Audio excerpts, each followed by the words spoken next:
Much, Vincent. For what it's worth, I'll vote no on that swimsuit thing if it's you and Mayday. Welcome to Minneapolis. No shirts, no shoes, no service, but the immediate seating outside, and the Viking faithful hoping that inside on this very carpet they will repeat their performance of a week ago when they held Barry Sanders with a swarming defense to 35 yards on 13 carries. Minnesota essentially saying, Scott Mitchell, you go ahead and beat us if you can, and the Lions signal caller could not. Now this week, after enjoying that win for about 3 or 4 hours, you realize that Emmitt Smith and the Cowboys are coming to town. Emmitt Smith, the leading rusher in the NFL, 5 touchdowns through 2 weeks. Now, if you say you're going to stop Emmitt and you're going to dare Troy Aikman to beat you, that's a mistake, because Troy will do that. In talking to the Minnesota defense, and especially to linebacker Jack Del Rio, I asked him in kind of a high school essay question type thing, compare and contrast Barry and Emmitt.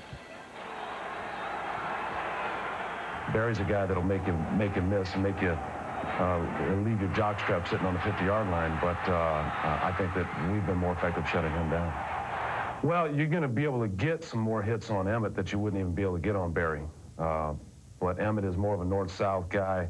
He sees a little crack in the line, he's going to put his head in there and get 5, and if you don't tackle him, he'll break it for more. I think they have a very good defense, and the way they played last week definitely shows what they are capable of doing. And I believe they're going to come out with the same or similar game plan to do the same thing to me.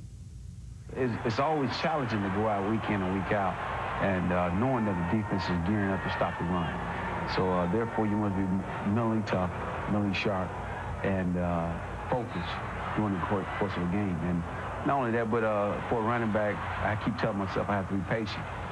What you've got to realize is it's not Emmitt Smith running against 11 guys on defense. We've got a different offensive line than what Barry Sanders has with Detroit. We've got a very big, powerful offensive line, a strong offensive line that comes off and gets on people. And everyone, I think, strives to be a balanced offensive attack, but very few teams can do it, and we happen to be one of those. And so we go into games and we feel that if teams try to take away our passing game, that we can run the ball. And if they try to take away our running game with 8-man fronts and different stunts up front, then we can throw the football. And we've got certainly some big weapons in the passing game as well, with, as you mentioned, Michael Irvin and Jay Novacek.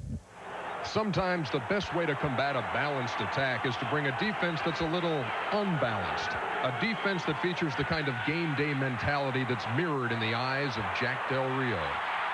Once I get into the stadium on Sunday, this transformation takes place. I kind of revert back. I like to think of myself as a warrior, a gladiator, a good soldier, somebody that, knows he's going to battle, and I like to go into it, knowing that that's my duty and feeling good about that. I look over at Jack sometimes, and he goes off in that zone where his eyes are all like in the back of his head, and he's just going crazy. I look over at Jack, and it just gets me going right there. And some of the young guys kind of look at it and just can't figure us out, because we were sitting there going nuts at each other, screaming and hollering sometimes, and they're just like looking at us, and we just tell them, you don't understand, you just don't understand the power of the veteran guys. Further evidence that Sundays are something special to those guys. John Randall will be playing in his 83rd straight game tonight, and Jack Del Rio will be making his 100th consecutive start as a Minnesota Viking. Of course, he started his career with the Dallas Cowboys. A couple other streaks to tell you about tonight as we go down to the field. And I guess for Pat Hayden, this is game number 47 in a row, starting at analyst for TNT. And for Vern Lundquist, a slightly more modest 3rd straight. Take it away, guys. Well, Ernie, I guess you'd call me a restricted free agent.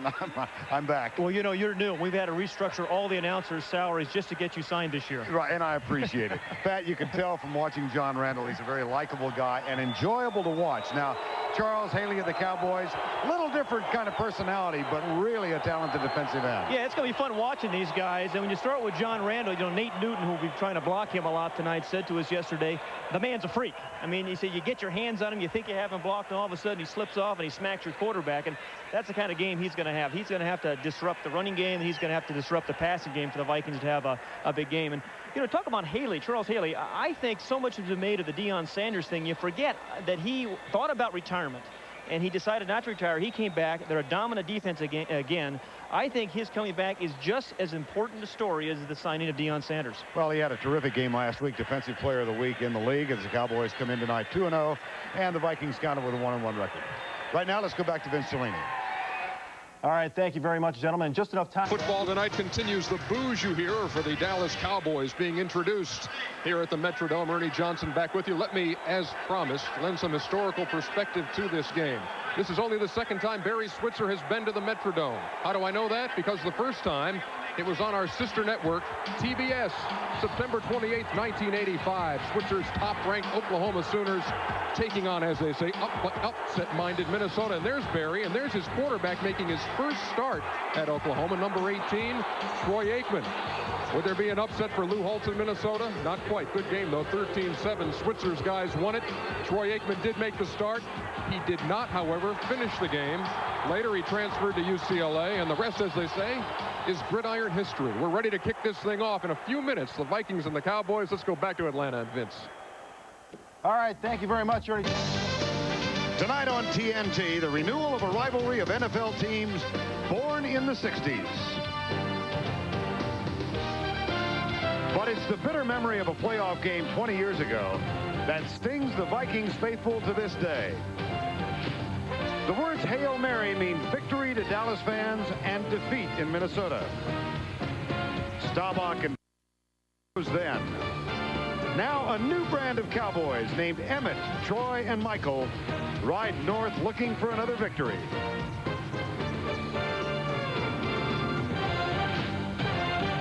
The rivalry continues. It's the NFL on TNT.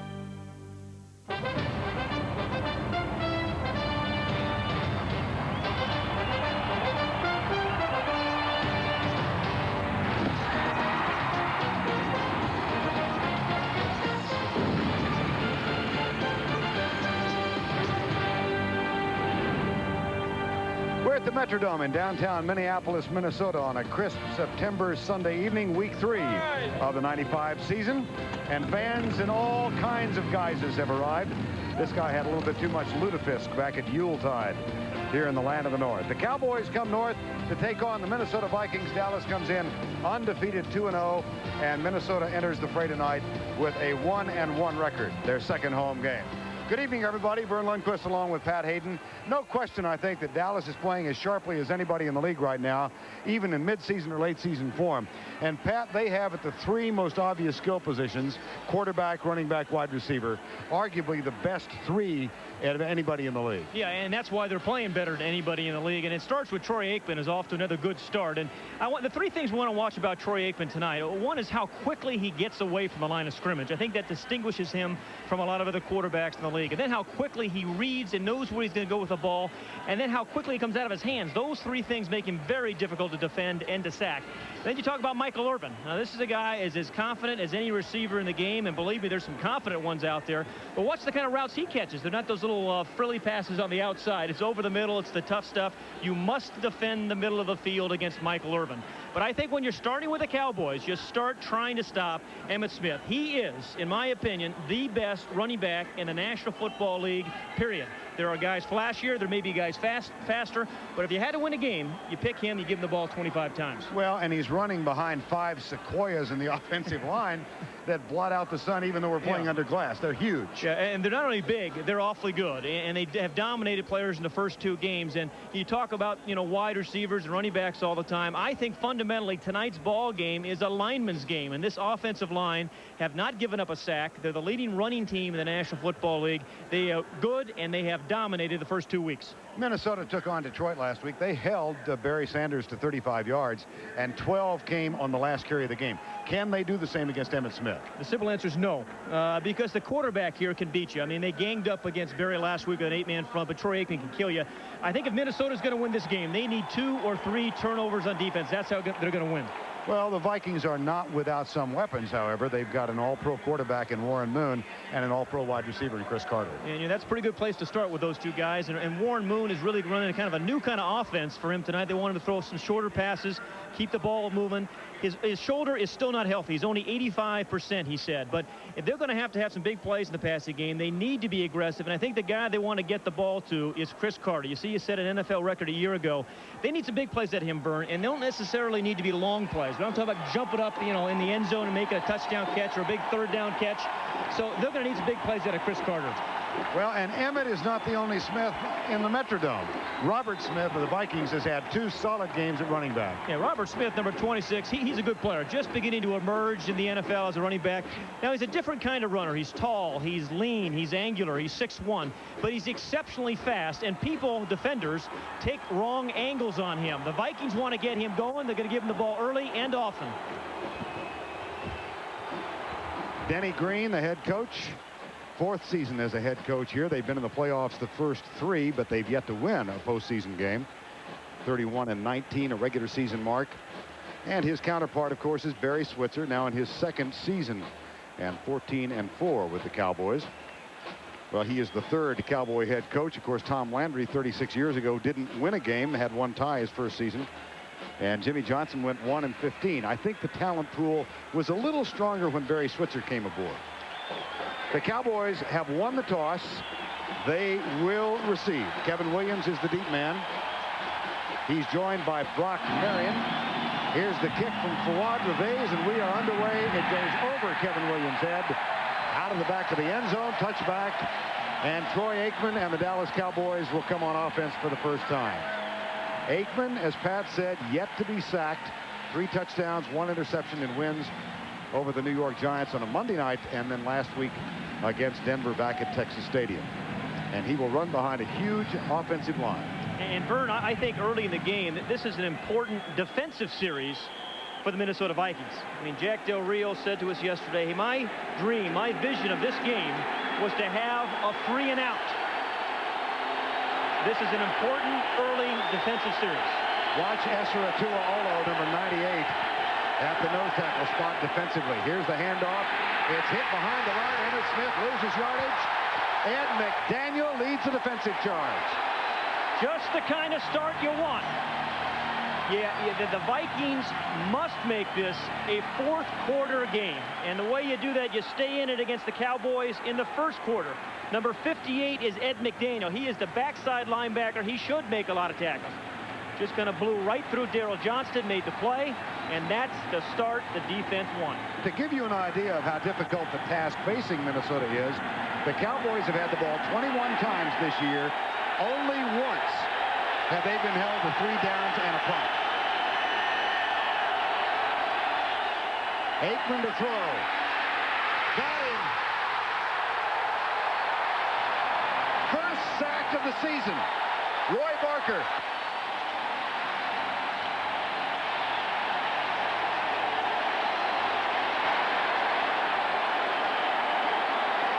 Yeah, they're still trying to fight for that 3 and out, believe me.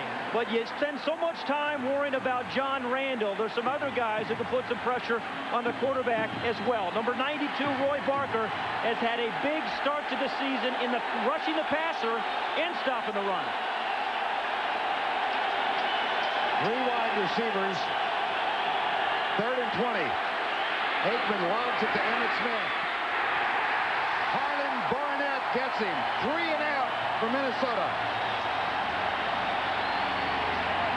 You know, Vern, that's good defense. The Cowboys coming into this game only had 5 negative plays in their first 2 games. And they had 2 in that series. So Tony Dungy's defense set the tone, the exact tone they wanted to get done early in this game. John Jett is on to punt. There is Tony Dungy. Defensive coordinator extraordinaire, at least for the moment. David Palmer to return it. Bad punt. That's a shank you very much. It gets a Cowboy roll, however. It does go out of bounds near the 48-yard line. So for John Jett, a poor punt, but a little bit of a break at the end of it. 37 yards, including about 15 on the roll. 38-year-old Warren Moon. 2 touchdowns, 1 interception. Going with more high percentage passes this year, Pat. They want to cut down on the interceptions, but he said to us yesterday, Vern, that we have to play a perfect game to beat these Cowboys. Which begins and ends with no turnovers. 1st and 10. Robert Smith, the lone setback. Here's the lob pass to Jake Reed. It's behind him, and Larry Brown arguing for offensive pass interference. It'll go for an incomplete pass.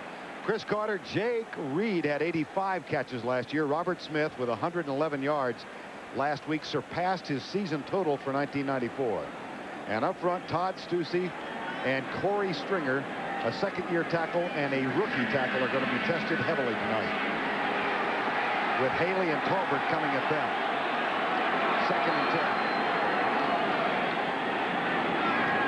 Charles Evans stays in the backfield. He's the lead blocker for Robert Smith, who squeezes yardage over right tackle. Corey Stringer moved the pile, and they crossed the 50 to the 47-yard line. Defensively for the Cowboys, familiar names now.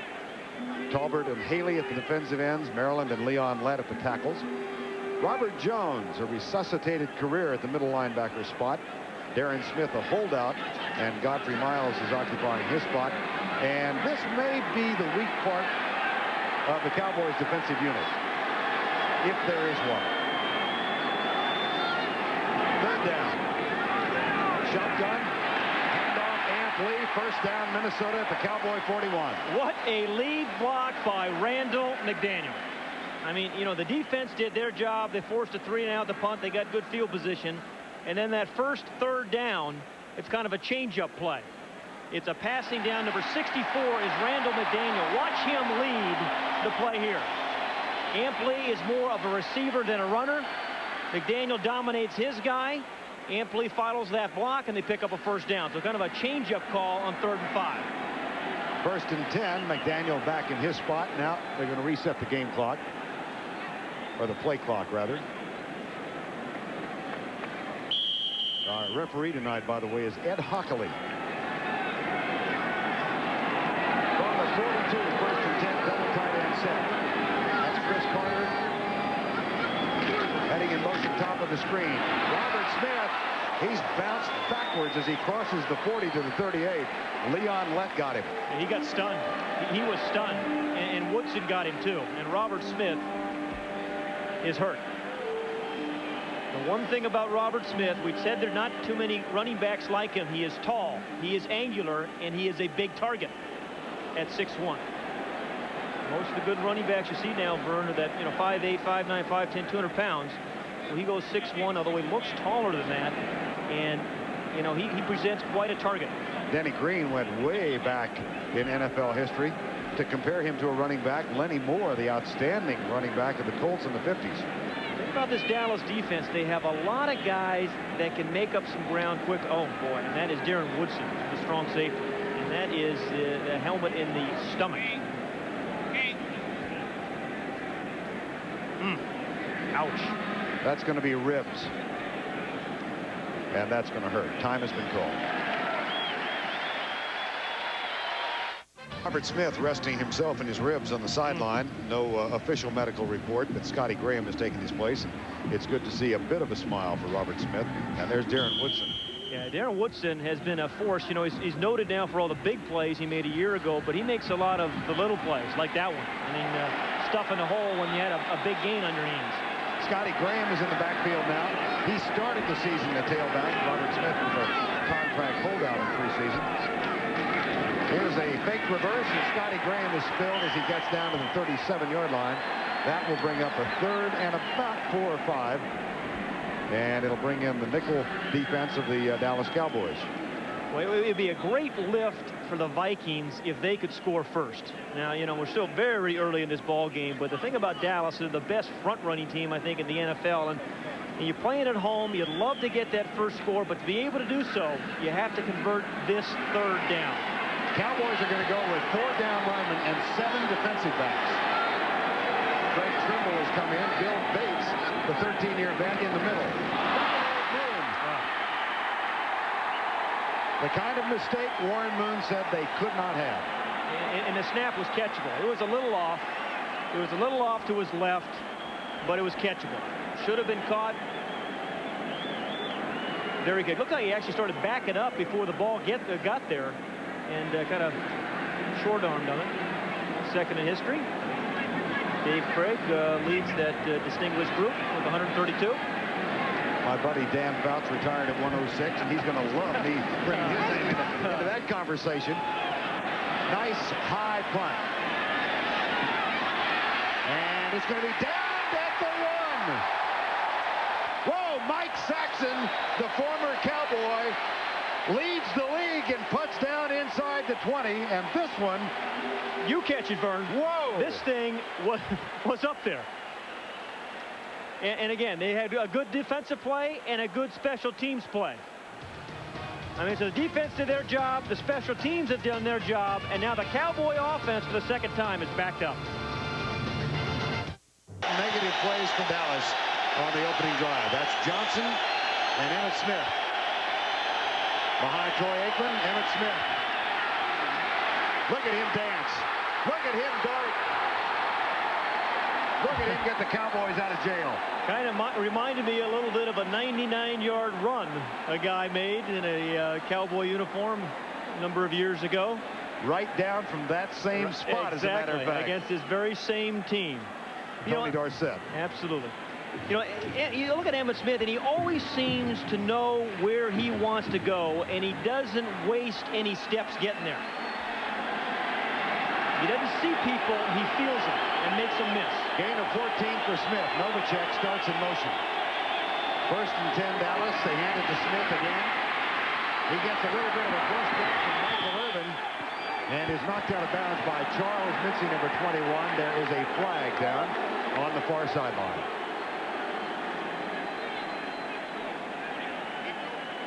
Again, the referee tonight is Ed Hockley.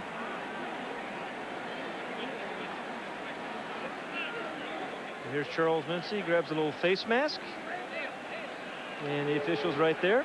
That seems to be the junior variety, the adolescent call, yes. Not the adult. Personal foul, face mask by the defense, number 21, 15-yard penalty, first 15. down. Boy, I thought it was a junior variety. Yeah. That was a 13-year-old. That wasn't a 21-year-old. That thing couldn't vote. Dallas backs and receivers, Kevin Williams, Michael Irvin, Novacek, Emmitt Smith, and Johnston. And look at the size of this offensive line. Yeah. And they have just dominated the first 2 games. And the Cowboys have moved out of trouble now. They're at their own 35, 1st and 10. Johnston comes wide right. Aikman will throw. Deep left side, Michael Irvin is short and in front of him. Defensively from Minnesota, a unit that held Barry Sanders to 35 yards last week. Barker, James Harris, Tua Olo, and John Randall, 12.5 sacks last year. Thomas, Del Rio, and Ed McDaniel, the linebackers. And Barry Switzer feels if they can protect Troy Aikman, this secondary is vulnerable. Yeah, they think they can work on Fuller, and they think they can work on both of those safeties. Donald Frank was a starter last week. Corey Fuller is a rookie getting his first start in left corner. Smith at the 36.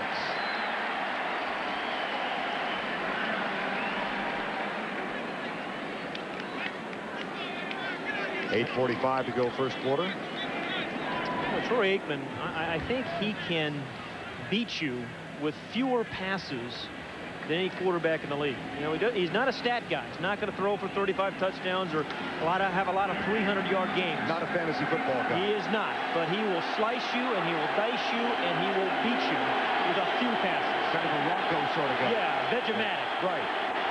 3rd down. Into the flat for Smith. Gets a block from Johnson. Oh, dandy block. That is going to be short of the first down.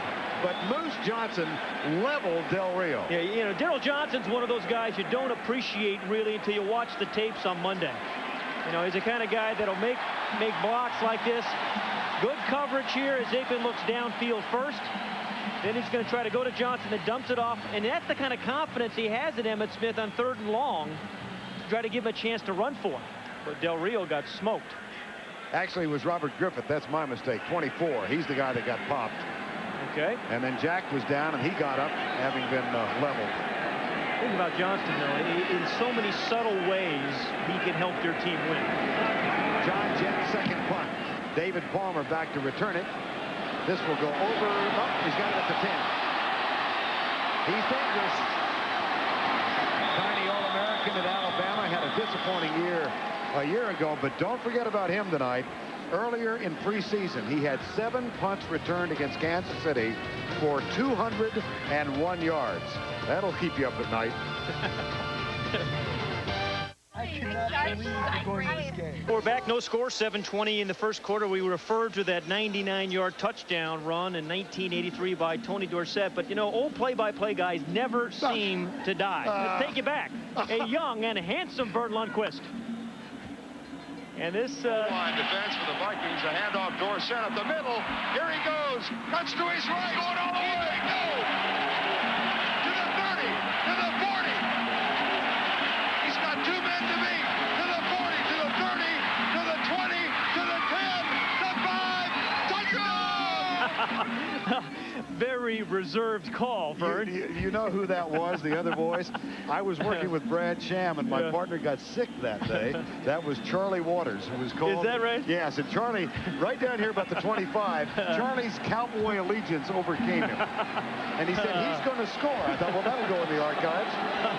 He was right. He was right. Oh, dear. I had a few more hearings there. We all did. In the backfield, Robert Smith is popped by Charles Haley. And Charles Haley is a guy that's just going to blow right by Todd Stussy, number 73. I mean, he tries. It's almost a Nolan Ryan no-hitter. I mean, he puts the hands out there, and Charles Haley gets a little ole, and he makes the stop. We chatted with Robert Smith yesterday, the young man from Ohio State, and talked about running right at Haley. He said, well, he's an exceptional pass defender. He's a good run defender. Let's put it that way. He's pretty good on that play. Run back. None will run. Whoa, man. Cowboys have it, Leon left. That's twice now Warren has lost the ball. Once in the shotgun formation, and this just comes right out of his hand without a problem. And mind you, this Minnesota team is not good enough to win tonight by making mistakes. They must play an error-free game. And this is their first significant error of the evening. I mean, that's just losing the handle. And again, they're not the Vikings are an average football team. They're not a dominant team. And to stay in with the Cowboys, you can't turn it over. Unfortunately, that's going to make its way to the football follies. Yep. For Warren, I say unfortunate. They just slipped. And here are the Cowboys at the Minnesota 20. Well, this is a situation you may want Michael Irvin on a post pattern. There goes Michael Irvin. Got it. Touchdown, Dallas.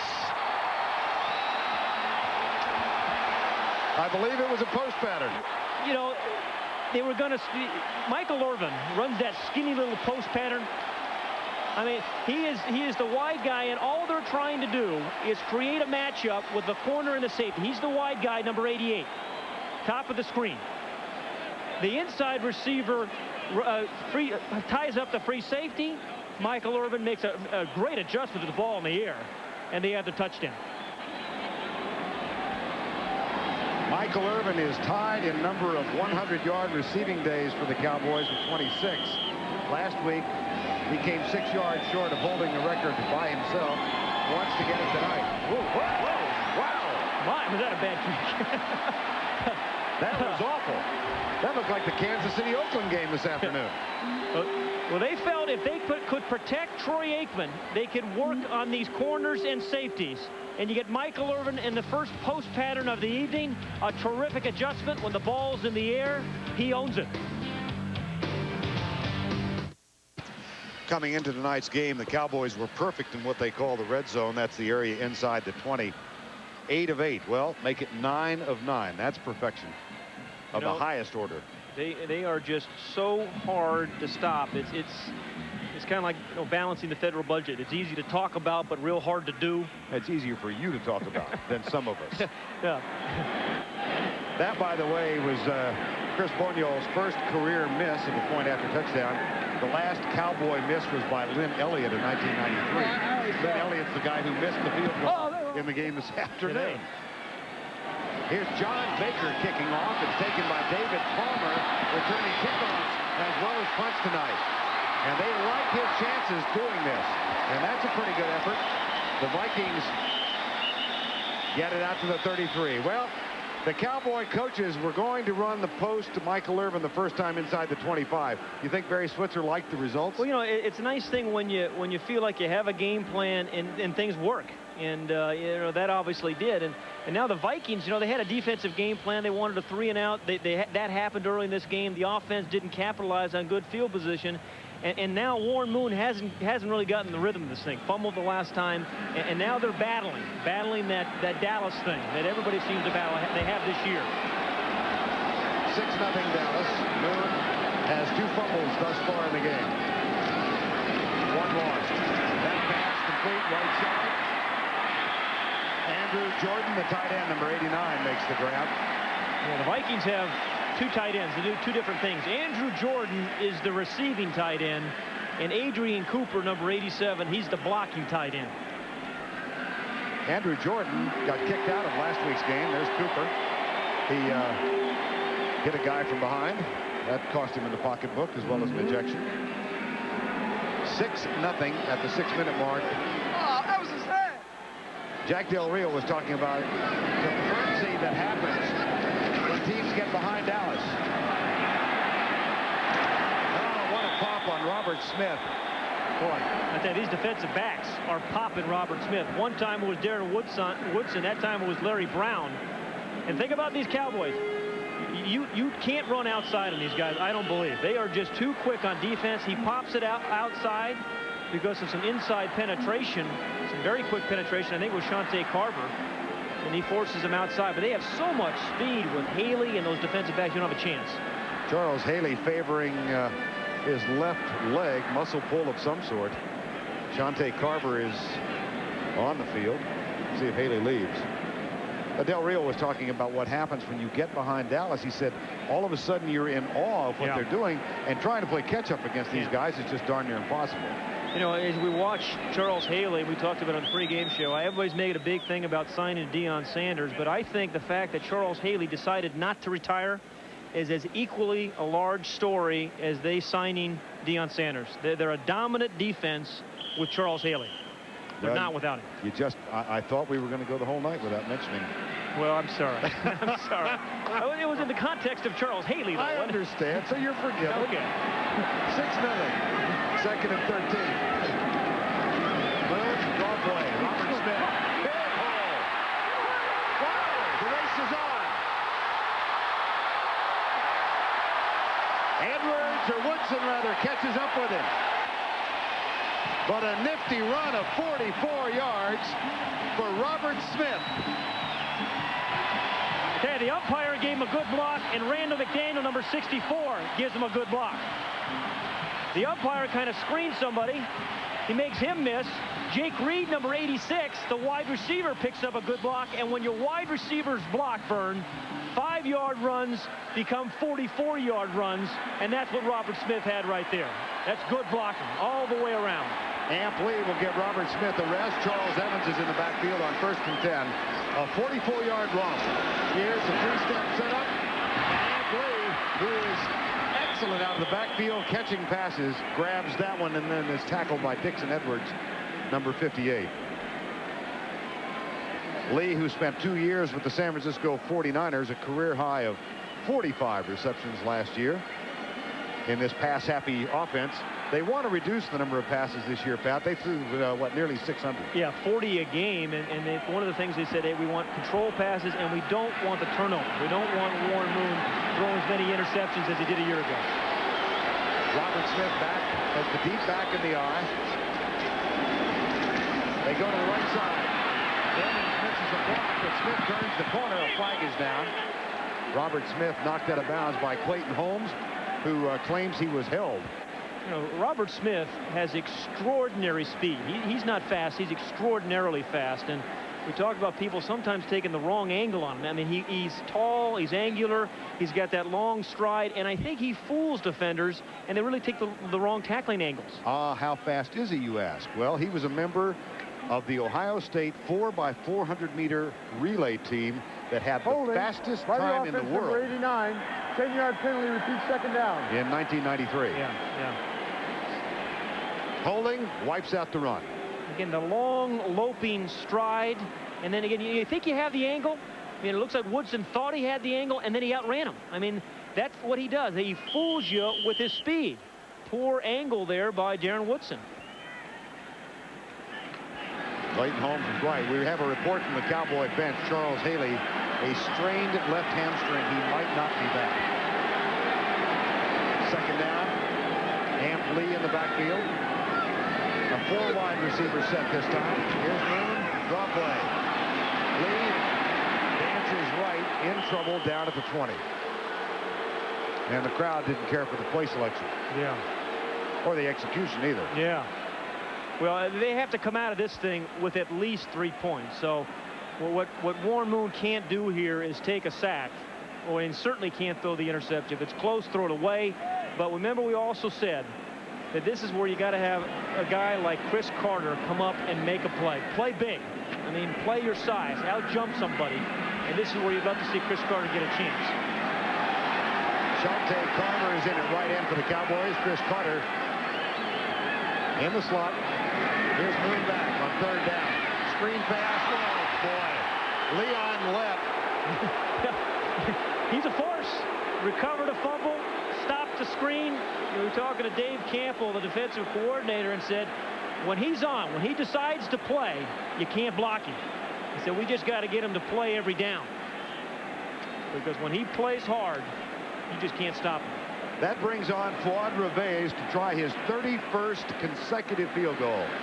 Last week he hit 2, and that set a new NFL record. He broke the mark held by John Carney. Mike Saxon will hold. Mike Morris will snap it. Everything's good. The kick is on the way. Make it 31 in a row for Fuad Reveiz. A 42-yard effort. It was last week when he set the record, and it was a 32-yard kick. Mike Saxon bobbled the hole. And it was only the fact that they'd worked together for so long that allowed Reveiz to stay back. Well, there's another example of one of the fans. Too much lutefisk. He's wondering why people don't get goosebumps on their face. I saw that guy at the cross country in Lillehammer. And in the meantime, more serious conversations with Warren Moon and Chris Carter. Brian Billick, offensive coordinator, to the left. Charles Haley, strained hamstring. 6-3 game. Fuad Reveiz will kick off. Devin Williams after 2. Oh, man. Richard Brown, who is here because of his special teams play. He played for Gary Zonner before at San Diego State. Yeah, you know you're a number 52. You know you're a good special teams player when you've been special teams captain of 2 different teams. Was in San Diego, was in Cleveland. He's about to be here in Minnesota. This guy is a force on special teams. Gary Zonner is a special teams coach of the Vikings, was at San Diego State. He recruited Richard Brown. He recruited Mike Saxon. He's got 4 former San Diego State players filling special teams roles for the Vikings. 6-3 Dallas. Smith. Fumble! I believe the Vikings have it. Well, Tony Dungy's defense creates turnovers. They've done it since he's been the coordinator here in 1992. And Vern, we said for Minnesota to win this game, they needed to create 2 or 3 turnovers. They just got one. Now, this is the guy, Emmitt Smith, who does not fumble the ball off. But when you play against the Vikings, you know they're going to be stripping the ball. It was Corey Fuller that stripped it. Number 27, the rookie out of Florida State. Now, 3 or 4 purple jerseys were there, but Dungy's defenses turned the ball over, and last year they scored 7 touchdowns on defense. Emmitt Smith, a rare mistake. First fumble in 131 carries. Backs are split. Moon, draw play. Robert Smith, ankle tackle behind the line of scrimmage. It was Charles Haley who was back out there. What a warrior. Unbelievable. You know, but since Tony Dungy is taken over, he has had 113 turnovers since 1992. It's unbelievable. It's no accident. Player down. Chris Hinton, the right guard, number 78. That's a guy they really need in their run game, Chris Hinton. And Vern, for the Vikings, other than the one fumble by Warren Moon, this game has gone exactly what they wanted to do. You know, the 3-and-out in defense. You know, they played some pretty good offense. They had a good run there with Robert Smith, and their defense turns the ball over, gives them field position. I mean, so far in this ball game, this has been a well-executed one for the Vikings in particular. 78, and Ely's going to be around the ball a lot, and there's going to be a lot of bodies flying. I mean, it's like trash after the game, you know, just piled up, these bodies in there. Chris Hinton, 13th year from Northwestern. And is assisted to the sidelines. Everett Lindsey, who backs up almost every position on the offensive line, will move into right guard now, number 61. Second down and 9. 90 seconds to go, opening quarter. Carter in motion to the right side. Quick setup, left side, caught. Jake Reed. That's short of the first down at the 17-yard line. Yeah, there's some hitting going on by these defensive backs. I mean, Larry Brown twice has tagged some guys. We saw Darren Woodson tag Robert Smith. You know, the Vikings felt if there was a weakness on this Dallas defense, they thought they could pick on the corners, but Larry Brown has responded, certainly in the run game and in the tackling game tonight. Robert Smith comes out. Amp Lee will stay in. It'll be 3rd and 1. Double tight end set. Cooper comes to the left side. Big pass. Dandy play to Carter. Nicely conceived offensive play. Absolutely. They needed big plays from Chris Carter, not necessarily long plays, Vern. And a 3rd and 2, when you need to keep the drive alive, this is a big play. He's number 80. He's the man outside. It's kind of a little delay. Amp Lee goes in the flat. He gets all the attention. Chris Carter just catches a small little pass, a short little pass, and he is a strong guy after the catch. The play is not over when he catches it. Carter comes to the left side. Back to the eye. 1st and goal from the 5 officially.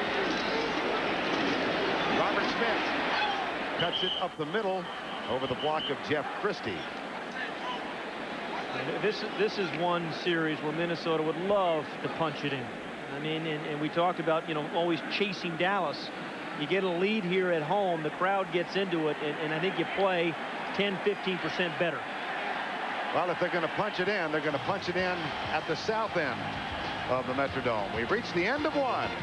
It's 6-3 Cowboys. Back at the Metrodome, where Emmitt Smith is still pondering that fumble. On the left is Smith, who fumbled. The right is Michael Irvin. Which one scored the touchdown? Yeah. Michael may be laughing, but that's a very focused and disappointed Emmitt Smith. You saw that he didn't fumble the ball much, and his team right now is not, you know, performing like they did in their first 2 games. And give the Vikings some credit. They've done a pretty good job, special teams and on defense. 35-0 over the Giants in game 1, 31-21 last week over Denver at home. Right now it's 6-3, and the Vikings have a 2nd and goal from the 4-yard line, trailing by that trio of points. Robert Smith, Charles Evans in the backfield. Evans, number 29, lead blocker. He starts in motion. Moon to throw. Into the flat for Robert Smith. And boy, there was nothing out there. Godfrey Miles, the linebacker, number 98, was the only one out there. And Godfrey Miles had that thing covered all over the place. I mean, remember, Godfrey Miles is really their 4th outside linebacker. Darren Smith, you mentioned they haven't been able to sign him yet, holding out. But Godfrey Miles was the guy that played in part of that depth thing that Dallas has had. And you know, when you thought about Dallas winning those 2 championships a couple of years ago, I think that would distinguish them was their depth. They're still awfully good, the best right now, but they don't have the depth they had a couple of years ago. 3rd and goal, 6-3 Dallas. Got to give Chris Carter a chance. Boom. Good. Touchdown. Jake Reed Emmitt Smith. There are a couple of contrasting ends of the spectrum. Well, each team has had a turnover, and each team has turned it into a touchdown. First time Dallas has trailed this year. And what you like with Jake Reed is his size. He is 6'3", and he is physical. And he's matched up against Clayton Holmes at 5'10". He gets inside position, the game is over. When you have that size advantage and you get inside position, it's over. You win, you score. First touchdown of the season for Jake Reed. The extra point by Revés is up and good. Clayton Holmes, who is occupying a spot filled by Kevin Smith, out with an Achilles injury. And this time, the battle is won by the taller guy. Minnesota leads at 10-6, 14:09 to go. First half of play at the Metrodome. And Brock Marion and Kevin Williams back to return the kickoff. The GMC truck leaders, Emmitt Smith, and these are up-to-date stats with 300 yards now in 2 games and a quarter. Natrone Means of San Diego only 3 back. Barry Sanders at 290. Terry Allen at 272. Robert Smith at 228. So Emmitt Smith will be the leader at the end of week 3, but right now that is the farthest thing from his mind. Well, you know, he had 7 carries for 8 yards or more a week ago. I mean, the consistency, not only throughout the game, but week in, week out of Emmitt Smith is remarkable. Revés kicks it off. Kevin Williams at the 9. Talks in games 1 and 2. Well, tonight, take a look at this. They've had 3 punts and 2 3-and-out drives. That's just good defense by the Vikings. I mean, they have really kind of taken away the run of Emmitt Smith, and that's where the Cowboys start. Aikman under his center. Ray Donaldson will throw on first down. Right flat. That's good. In front of Corey Fleming. Number 27, Michael Irvin. Think about the Cowboys, though, Vern. You know, you let them hang around, and sooner or later they are going to, you know, they're going to come up with some big plays. And Michael Irvin has a tremendous cushion there. That's a little bit easy. That's too easy. I mean, that's on the rookie Corey Fuller. And there's Jay Novacek. And he has not been a factor yet tonight, but I still maintain you've got to jam him at the line of scrimmage. Otherwise, he's going to kill you. First and 10 from the 27-yard line. Play action again. Aikman settles for the short man, Emmitt Smith. And he moves it down near the 22-yard line. That's a pickup of maybe 6. It'll be second down and 4. The Cowboys, by the way, making this trip up from Dallas yesterday, did not get off to a great start. Their charter flight was delayed 2.5 hours and mechanical. They actually sat in the plane for that time and then had to change planes. They got here about 6:30 last night. The luggage did arrive with them, which is good news. Yeah, you need it in this game. You need the luggage to arrive. Second and 5 at the 8-minute mark. Jack Del Rio, who played for a number of years in Dallas, came to Minnesota as a Plan B selection. Yeah, you know, this is a guy you can depend upon, Jack Del Rio. Just started his 100th game. Actually, he's never missed a practice the last 4 years for the Vikings. I mean, a guy you know he's going to show up. He's been very effective in the passing game. You see his tackles there. And over the last 2 years, nobody's intercepted, no linebacker has intercepted more passes than he. He's intercepted 7. Third and 4. Kevin Williams comes left. Aikman, slant back. Not dropped. Not dropped. It was knocked away by Corey Fuller, the rookie. That was just a good defensive play. Yeah, we've seen a lot of them tonight. We have seen a lot of good defensive plays, really by both teams. But Corey Fuller, the rookie, and we talked to him this week. He said, you know, I'm nervous, but I'm not intimidated. I mean, I'm looking forward to the challenge. I have a chance to distinguish myself, and he did right there. Okay, trivia question for the night. Okay. What do Corey Fuller and Deion Sanders have in common? Well, university. Yep, Florida State. They got the same cellular agent. phone, so. Yeah. Bonio. That thing looked like a Hoyt Wilhelm pitch. It knuckled in there, though, and the Cowboys get on the board following the 39-yard field goal. 10-9. Vikings get the ball back when we return.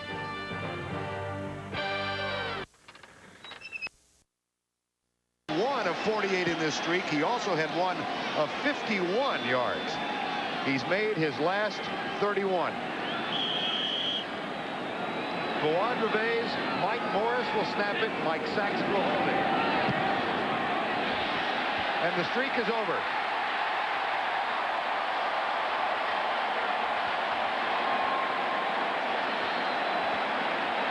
His brother Carlos, who is a kicker at Tennessee, is here. And I'm sure he'll commiserate with his brother Floyd when this game is over. The streak ends at 31. Matt Stover of the Cleveland Browns is now the current holder. He's hit 23 in a row.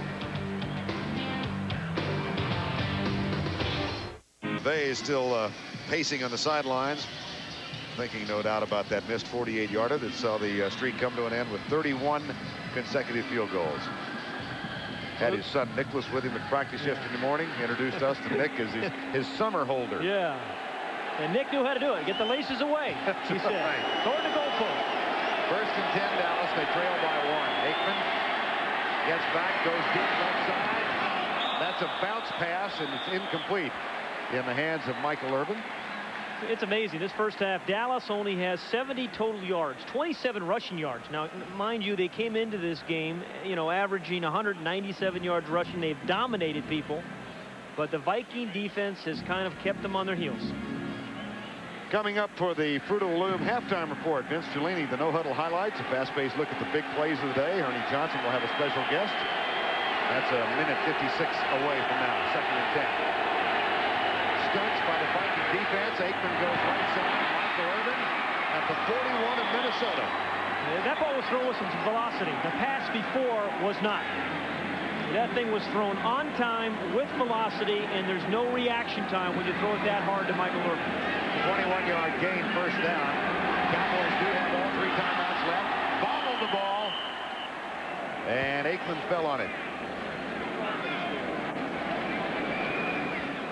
I think he was wondering whether somebody swiped the ball, maybe. He calls a timeout. Cowboys use one of theirs, and they have 2 left. The ball came up. He started. The snap was started, and it looked like it stopped. It looked like a double clutch on the snap. But in any event, you know, you can look at it one of 2 ways. You know, the Cowboy offense is out of sync, or the Viking defense is playing awfully well. Ray Donaldson is the new center. Of course, Mark Stepnoski took free agency and departed Dallas. Donaldson, 16 years with the Colts, Seattle. And, you know, you think about this offensive line, and you know, Hudson Houck, the offensive line coach, maybe the assistant coach of the year thus far in the NFL, because, you know, they had to replace Stepnoski, as you said. Larry Allen's a new guy at right guard. Eric Williams, they've had to rehabilitate them, and yet the beat goes on. I mean, these guys, they put some new guys in there. They give the ball to Emmett, and generally think good things happen. From the 43, 2nd down and 12. 10-9, Minnesota leads it. Aikman gets pressured. Johnson has it, and even in Minnesota, the moose call is heard. Well, appropriately in Minnesota, you get a moose call. Absolutely. Yeah.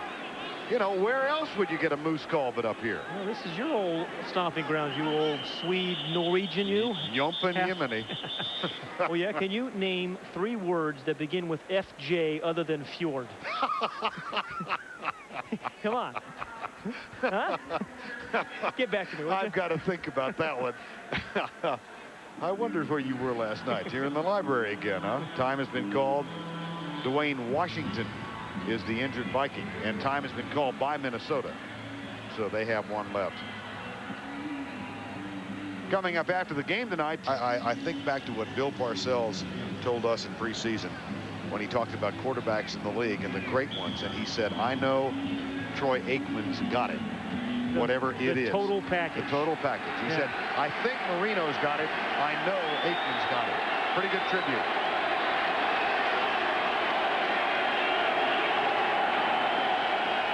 He's back. Novacek. Boy, you don't see that very often. Whoa, man. A very uncharacteristic performance, an offensive performance by the Cowboys tonight. I mean, a fumble by Smith, a drop by Jay Novacek. You got the matchup you wanted on a linebacker, Thomas. Perfectly thrown ball, and they're going to go for it. Now, 4th and 2, ordinarily, is a passing down. But when you have a guy like Emmitt Smith, I think you can do either. I think you can take a chance and give him the ball, and certainly you can throw it. Thus far this year, the Cowboys 2 of 2 on 4th downs. 4th and 2. Smith behind his right tackle. Aikman will throw. Got it. Irvin. That'll be a first down at the 31. Michael Irvin over the middle of the field again. If you don't defend the middle against the Cowboys, you're in trouble. Because that's where most of their key plays come. In the running game and in the passing game. Aikman. Kevin Williams. Incomplete. Good defensive job. As we see Kevin Williams burn, I think for the Cowboys, they have to find a replacement for Alvin Harper. They're hoping Kevin Williams could be the guy. The Vikings found the replacement for Anthony Carter and Jake Reed. The Cowboys need to find that replacement for Alvin Harper. They hope Kevin Williams can be the guy, but they're not going to have the dynamic long passes they had a year ago with Alvin Harper. Kevin Williams had this one in his hands. Good defensive job by Broderick Thomas. It's 2nd down and 10. Back split, stunts, and a blitz. And good protection from Aikman. He throws it at the 15-yard line. First down, Michael Irvin. Michael Irvin's a great loose ball receiver. I mean, the ball's in the air. He considers it his. Now Jay Novacek, number 84, kind of sets up the deep throw. He kind of occupies kind of people in the middle.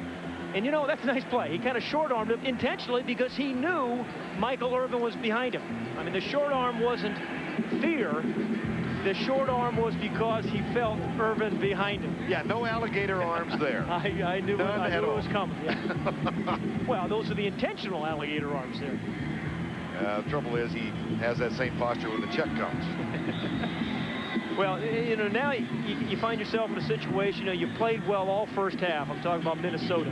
And you think you're going to go into the halftime with a lead, and then a methodical Cowboy team. Sometimes they can, you know, beat you with big plays, and then they can just kind of wear you down with that offensive line. And this has been a methodical drive. Still have 1 timeout remaining. They've got a 1st and 10 at the 14-yard line, and they trailed by 1. Backs in the eye. Play action. Aikman flips it out to Johnson. He drops it. Yes. Wow. Very strange evening for the Cowboys. In the land of the Moose. Yeah. That one didn't fit. Jay Novacek drops the ball. We don't see that often. Daryl Johnson drops the ball. You don't see that much. Troy Aikman hasn't really been on. He's thrown a couple of balls into the dirt. But the last couple of throws to Michael Irvin, though, he actually really drilled the ball well. But this telling you, blame it on the mechanical divorce. I think you're right. Yeah, it was the airplane. Emmitt Smith only 27 yards in the first half. The Cowboys have been perfect so far this season inside the 20. Why not give Michael Irvin another shot? Post pattern. We got him doubled. There's Novacek. He's down at the 7. 25 seconds remaining in the first half. That is short of the first down. It'll be 3rd. And they got 1 timeout remaining. You know, this is a play you have to be careful on. You're thinking first down. He's going to use it. He's going to burn it. Smart play. Stop the clock, yes. Yeah, generally when the clock gets under 20 seconds, you use your timeout, even if you only have 1 left. This is too important of a play. 3rd and 2, you have to have the right play. You can't rush yourself. And sometimes you got to win ugly. And thus far, this first half, it has been ugly for the Cowboys. Are you thinking at this point anything at all about the first down? Or you think it's touchdown? No, I think you're still thinking about the first down. Are you? Okay. Oh, yeah. At 15 seconds, you can get it up and you can still die it. Now, you can, again, I still think with a guy like Emmitt, there's Ernie Zampese, the offensive coordinator. I mean, there's a chance you could still slip him the ball inside. Yeah, the matching of wits between Ernie Zampese and Tony Dungy. Well, they both had their moments this evening. The Cowboys have used their last timeout. And they face a 3rd down and 2 now, trailing by 1. 10-9. Okay, the Vikings better jam Jay Novacek at the line of scrimmage. Don't let him have a clean release. Johnson starts in motion. Four-man rush. Aikman scrambles, shovels it. They got him short of the first down. It's fourth down, and the clock is running. They can't stop it. Got to get up and die it. They can't stop it. Throw it. Throw it. Nope. That's good defense. Wow. Good defense and poor clock management.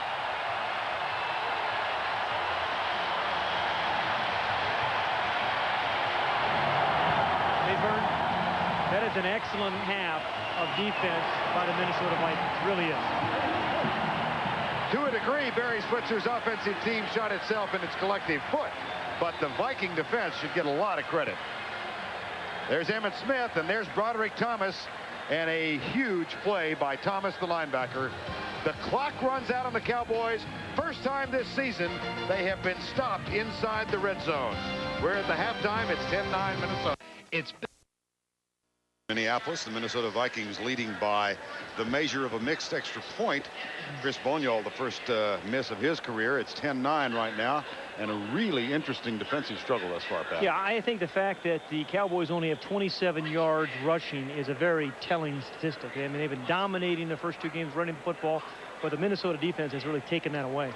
There are going to be some conversations, I would think, about clock management, the Cowboys at the end of the first half. Yeah, they did not manage the clock well at all, and it was a big play by Broderick Thomas that really forced the expiration of time. Now, it was a clever little pitch play by Aikman, but that was really his third or fourth choice. He was trying to get the ball downfield into the end zone. That was taken away by good defense, and they pitched the ball to Emmett. He didn't pick up the first. Well, time now for the Riders game summary. Third down conversions, check that one out. Dallas hasn't made one yet. Time of possession almost 6.5 minutes in favor of Minnesota. Emmitt Smith with 27 yards. Robert Smith, 44 of his 53 came on one play. The Cowboys will kick off, and David Palmer has it at the 10. Heads to his right, comes back up, and is dragged down as he gets to the 20-yard line. You know, when you play the Cowboys, it's a measuring stick, you know. It's a measuring stick. In the first half, the Vikings have measured well. How about old Billy Bates, number 40, in his 13th year? I mean, he still has it. Still loves special teams. Bounces off a couple bodies. There you go. I talked to Bill before the game. He and his wife, Denise, have been friends for those 13 years. He said they had their 5th child last July. That's the end. That's it. That's the end. They've got 5 now, including triplets. Whoa. Yes. Oh, yeah. The first 3 they had were triplets. Here's Chris Carter. And the tackle is made by Dixon Edwards as Carter gets out near the 26-yard line. So they came in, and you talk about balanced attacks. When Dallas came into this game, they were the most balanced team in football. But they're a little bit out of whack in the first half. They threw 19 passes and only 9 rushes, and you see what Minnesota did. And that's why they controlled the game, you know, 18 minutes possession to 11 and change for Dallas. 10-9 is the score, second down and 5. Double tight end set, Carter in motion.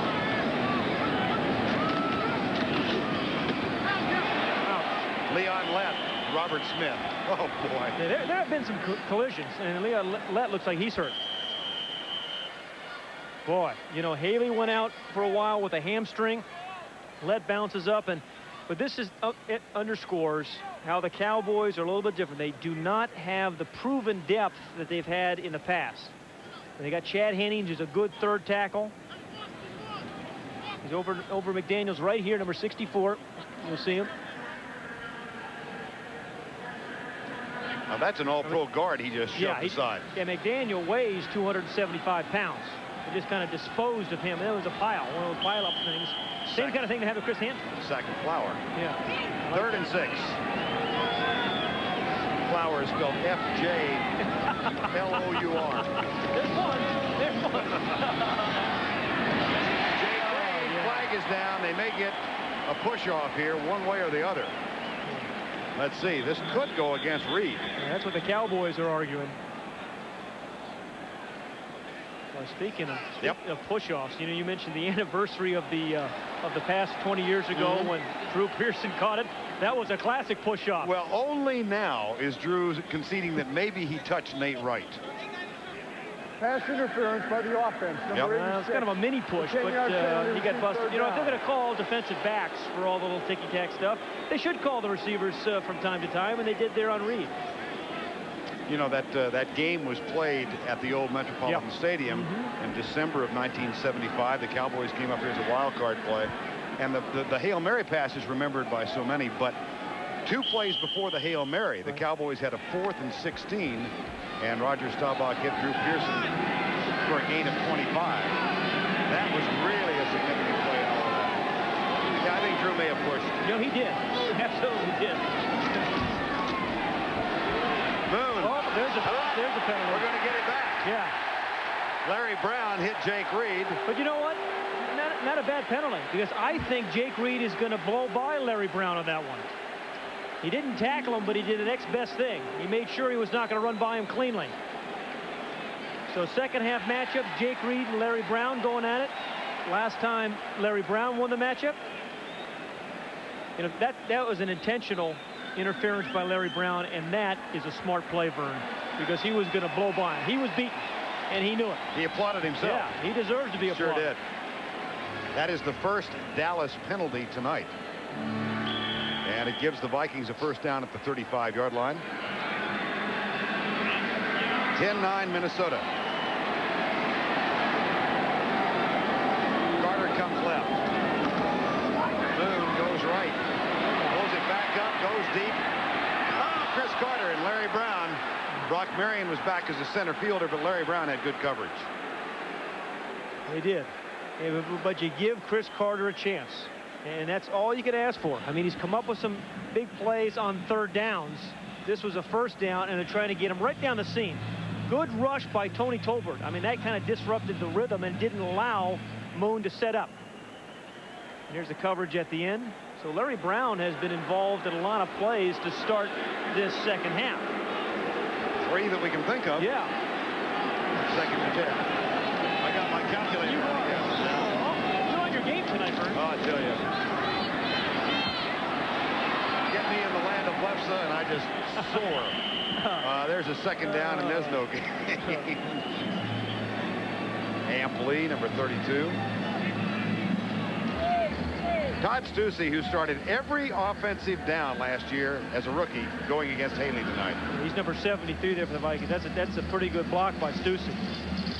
And you mentioned it, every single play as a rookie as a left tackle. I mean, he learned some valuable lessons. He came to camp this year and told Brian Billick, the offensive coordinator, hey, I don't need as much help this year.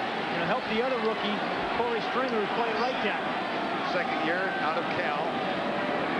Third down and 9. No blitz. Moon gets pressure. Fires it. Incomplete. Almost picked off. Larry Brown again. But Larry Brown's had a pretty good quarter, hasn't he, this far? In the first half, we saw him make some tackles, some physical plays. But the Vikings have been testing Larry Brown this second half, and he has responded. These guys have the cut on the nose the same place, I guess, because they're all wearing those Band-Aids. Well, everybody's cutting themselves shaving in the same spot. I think they're making a fashion statement. I think you're right. It's hard to get off those things. Mark Saxon. Hey, if Jerry Rice does it, it's in vogue. It works. Kevin Williams, the counter punch off the Saxon punt. He's out to the 28-yard line. And time has been called. The Cowboys will be in Jacksonville next Sunday night. We've still got a full half of football tonight at the Metrodome. Minnesota leads it 10-9. Mike Zimmer, the defensive back coach, talking with Larry Brown and his teammates. Brock Marion on the right side. Well, they have to be satisfied with the opening defensive series of this half. Troy Aikman, 11 of 18 for 108 and a touchdown to Michael Irvin. Irvin's caught 5 for 71. That's Kevin Williams in motion, followed by Dwayne Washington. Aikman, one hopper. Got some pressure that time and is on the ground. Not injured, just down. He has had like 3 one-hoppers, and that's because of inside pressure. When you can't step up to deliver the ball, you got that inside push, it's hard to throw the deep out cut. And that's why they come up short a couple times, because some good inside pressure. That time, I think it was Roy Parker. There's Wade Wilson, who is the backup in Dallas now. And, of course, Wade, the starting quarterback for a number of years here at Minnesota. I can't believe they're going to make a change unless Aikman is hurt. Yeah. Emmett Smith cut down again. Well, they did it to Barry Sanders last week. Well, and the thing is, you say, hey, if you shut down Emmitt Smith, we can throw the ball. And you're going to watch right here. You're going to watch Jack Del Rio come right through this hole and make a play. As soon as Del Rio sees the guard leave, they didn't overrun it.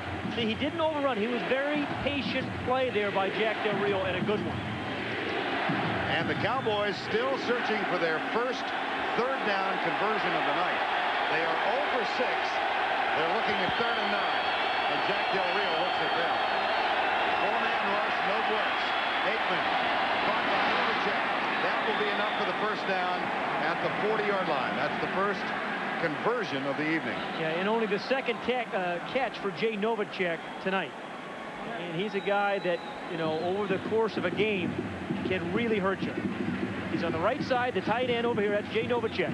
And again, if you give Troy Aikman some time, Barry Switzer said, if we just protect him, we can eat these guys up. That time it was pretty good protection. They didn't jam Jay Novacek, and when he does that, he runs free and he catches a lot of balls.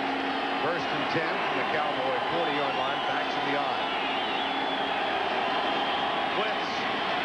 Aikman pumps once, goes deep. Good coverage downfield, almost picked off. They doubled Michael Irvin, and Dwayne Washington and Charles Mincy were in pretty good position. So did you see Emmitt Smith, though? I mean, Emmitt Smith made a heck of a block on the blitzing linebacker. I mean, sometimes you worry about running backs protecting your quarterback on a blitz. But Emmitt is a good blocker. He's a tough football player. It's the Barnett, the strong safety. He destroys him. He just blows him up. And that allows Aikman to follow through this time and get the ball downfield. Now, it was an incompletion, but that path wouldn't even gotten off had it not been for Emmitt Smith's block. One of those tiny things you sometimes don't notice. Look at the average in the first 2 games. Here's Smith. Mincy. Roderick Thomas. And assorted others. You're right. They're off, Vern. But to beat the Cowboys, it is a 60-minute ball game. You can't play them for 56 or 58, or you have to play them for 60 minutes. Otherwise, they'll beat you. So as well as it's gone thus far for Minnesota, I mean, clearly it's a 1-point game. And then with the weapons that the Cowboys have, if they get in rhythm, they can put up a couple of touchdowns quickly. 3rd and 2.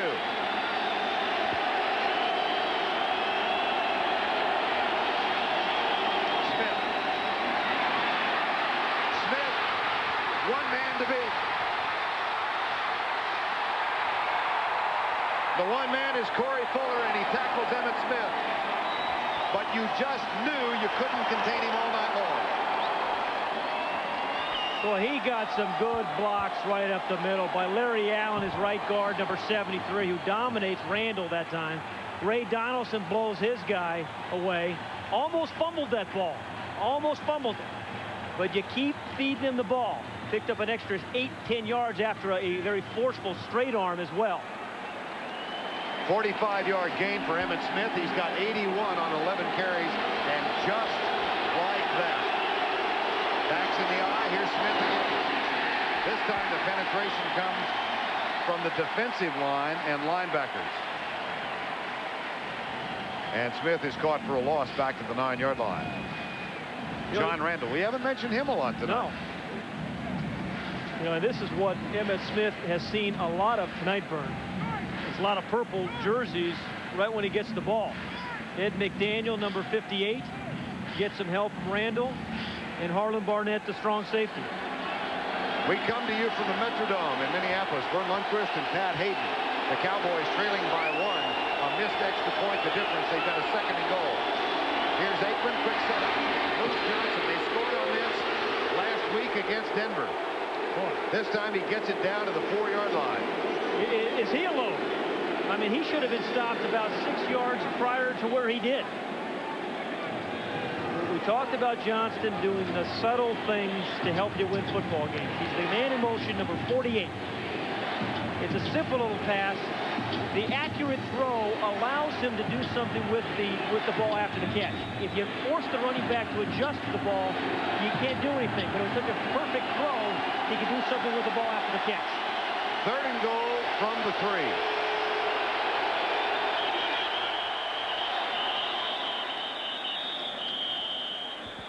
They were going to try to run that one in. There's Ed Hockley. Timeout Minnesota before the ball was snapped. That's their first charge team timeout. Not sure why they did it, but they did it. We'll be back. 6 to go, 3rd quarter, and the Cowboys facing a 3rd down and 3. They got here on the legs of Emmitt Smith, a 45-yard scamper. Gave them a 1st and goal. They're now looking at 3rd and goal from the 3. And a week ago against Denver, they ran a little pick play, and Daryl Johnston caught the ball out in the right flat and scored on it.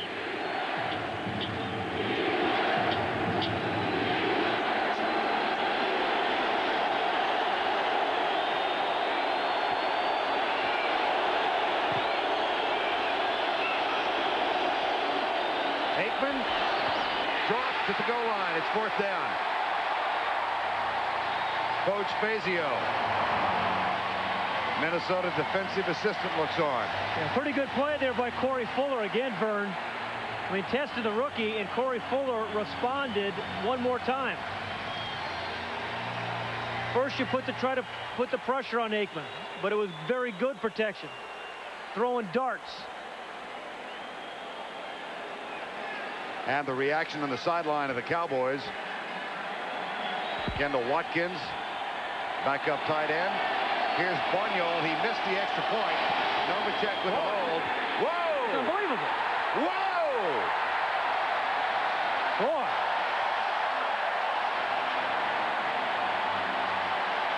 Uh-oh. My goodness. That's 2 of them. And he missed an extra point. Looked like a good snap. It was a good hold. That's on the kicker. That's not the snapper or the holder. That's on the kicker. It's still 10-9 Vikings. Give the Chiefs. In the Raiders, 1st and 10 Minnesota. And between us, we've won 4 Super Bowls. And 1 Rhodes Scholarship. Reed. Wow, somebody got a hand up, and Larry Brown makes the tackle. I thought it was going to be blocked. Jake Reed. That is a 1st down, Jake. And wow. That's a big play. And you know, everybody's so concerned about Chris Carter, you forget that they have another big play receiver on the other side. Hands up was Charles Haley, gets his hands up, but he had Larry Brown beaten early in that route. And he uses his, you know, you have to use your size and position as well, and he did. That's a big play by Jake Reed. They needed him tonight, and he has been there tonight. Reed has caught 5. The Vikings lead with a quarter to play. We'll be back in the Metrodome after this. Chances are... This two-man huddle is brought to you by Emmitt Smith and his Brutus Mid, who remind you that players are made in the preseason. Only Kenton family. The injury, Kevin Williams waits at the 10.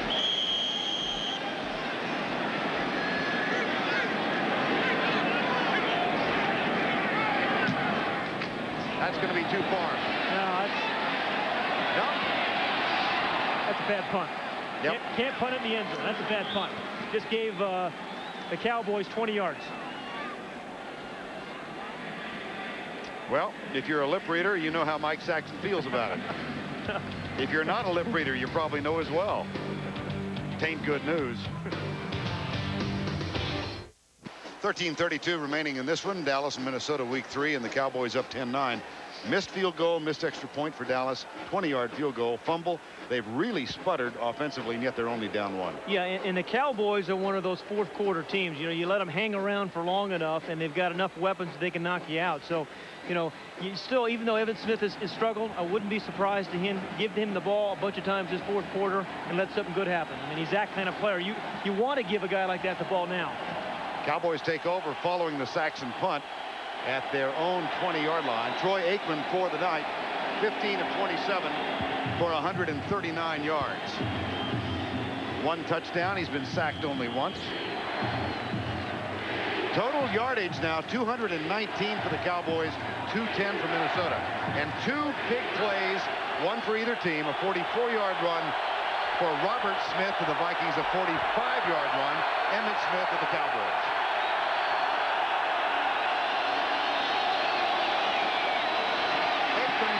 Under immense pressure. Wow. Harlan Barnett came on the safety blitz. This is a really good defensive game plan that Tony Dungy has put together, Vern. I mean, they did it last week against one player, Barry Sanders. This week, they've done it against a whole bunch of great players. Aikman, Smith, Johnson, Irvin, Jay Novacek.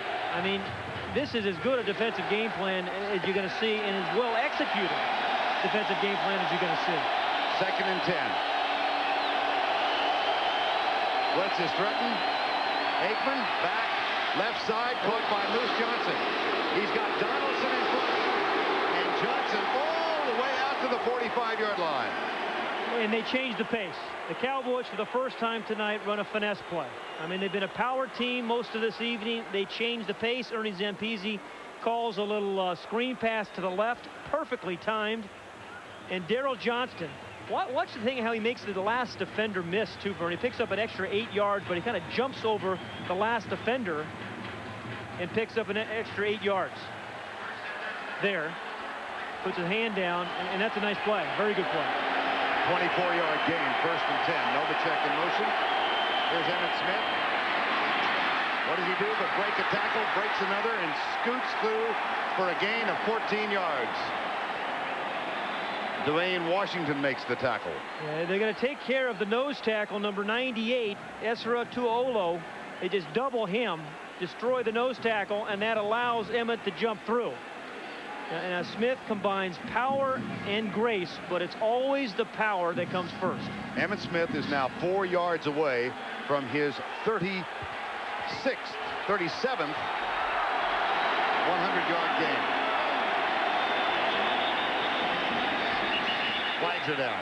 I tell you, though, it has been a tough 96 yards thus far. I mean, he's had 2 big runs, and he's been kind of stuffed 12 other times. Before the ball was snapped, false start by the offense, number 65. The 5-yard penalty remains first down. But that's okay. I mean, I think when you talk about Emmitt Smith, great quarterbacks bring their teams from behind, and great running backs exert themselves in the fourth quarter. Emmitt Smith has been a great fourth quarter running back in his career. Chatting with him last night, he's such a fun man to talk to about his art or his craft. And he said he looks at his effort as a painting. Here's the pass to Johnson, and they get it down inside the 45 to the 43. Just to wrap it up about Emmitt, and we'll be talking about him for the rest of the night. But he said he sees his runs as a series of brush strokes. And then at the end of the night, he gets great pleasure when it's gone well to look back at the whole and realize that it is a thing of beauty. A rather eloquent way of talking about what he does for a living. Well, he's probably hung very nice pictures in his den because he's had a bunch of beautiful artwork in his 6-year career, and this has been a tough one, but one you can appreciate too. Aikman back, play action, blitz coming. They go across the middle. There's Novacek, first down at the 28. They are an outstanding fourth quarter team. And this drive began at the 20 following the Saxon punt. Jay Novacek, number 84, no jam. gets off cleanly. If you're going to slow Jay Novacek down, you've got to jam him at the line of scrimmage. Nobody does. It's he against McDaniel. It's an athletic catch of a well-thrown ball by Aikman, and the Cowboys are on the move. Novacek, 4 catches, 42 yards. First and 10 at the 28. They fake the toss, and Aikman wants a screen pass left. A flag is down. Here's Novacek. He's got blockers in front and weaves his way inside the 10 to the 5, down at the 1-yard line. Oh, boy, that was a nice play. Second screen. There are 2 flags down. The second screen they've run to their left on this drive, and both of them have worked magnificently. There'll be a penalty against the Vikings, so they'll have a first down inside the 5. Offside by the defense, number 93. The penalty is declined. First down. They give the Cowboys some credit for adjusting. The fake to the pitch to Emmett, he attracts a crowd. They threw the earlier screen to Johnson, this time to Novacek. You get Michael Irvin screening his guy off, Ray Donaldson powering his guy, and the Cowboys have first and goal. Emmitt Smith has rushed for a touchdown in 9 consecutive games. That is a Cowboy club record. The Cowboys have a first and goal at the 2 with Emmitt Smith the deep back. Smith. Touchdown, Dallas. Make it 10 games in a row. They're going to go for 2. I think they should go for 2 here. Yeah. You know, he was upset ever since he fumbled the ball in this football game. I'm talking about Emmitt Smith. But he atoned for it here in the 4th quarter, where he's been a dominant player during his career. That offensive line, this is where you need guys to stay low, just give you a little crease. The good lead block by Johnston. And even though he gets hit, he didn't take the clean shot, spin in midair, and gets the ball in the end zone. And now they go for 2. Cowboys have never converted a 2-point play.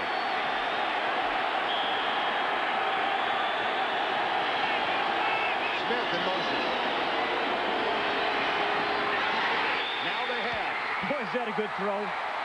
And a good catch. This guy was covered. Novacek was covered. And it starts with a touchdown.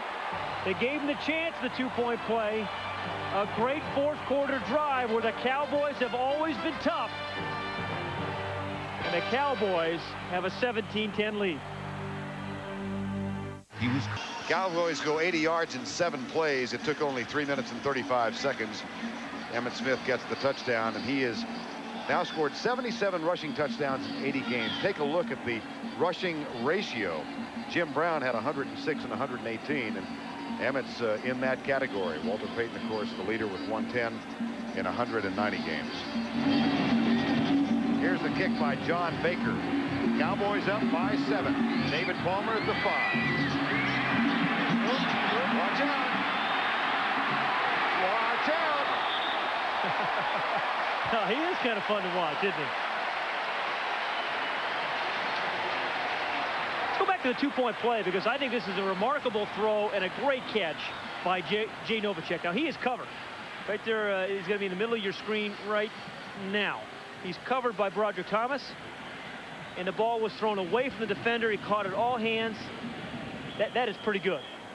That's throwing darts, and that's catching a pass when you're well covered. And that's 2 points for the Cowboys. Warren Moon back as a signal caller, and here's Charles Evans out of the backfield with the catch at the 41. That's a 2-yard pickup, and the defensive job done by Robert Jones. I think this is an important part of the game for the Vikings. I mean, everybody knows how good the Cowboys are, but you know, the Vikings are in that mass of teams, the NFC. They're trying to prove themselves, and be able to come back against the Cowboys right now, I think would give them a big lift for the rest of the season and be a real, could be one of those turning points for them.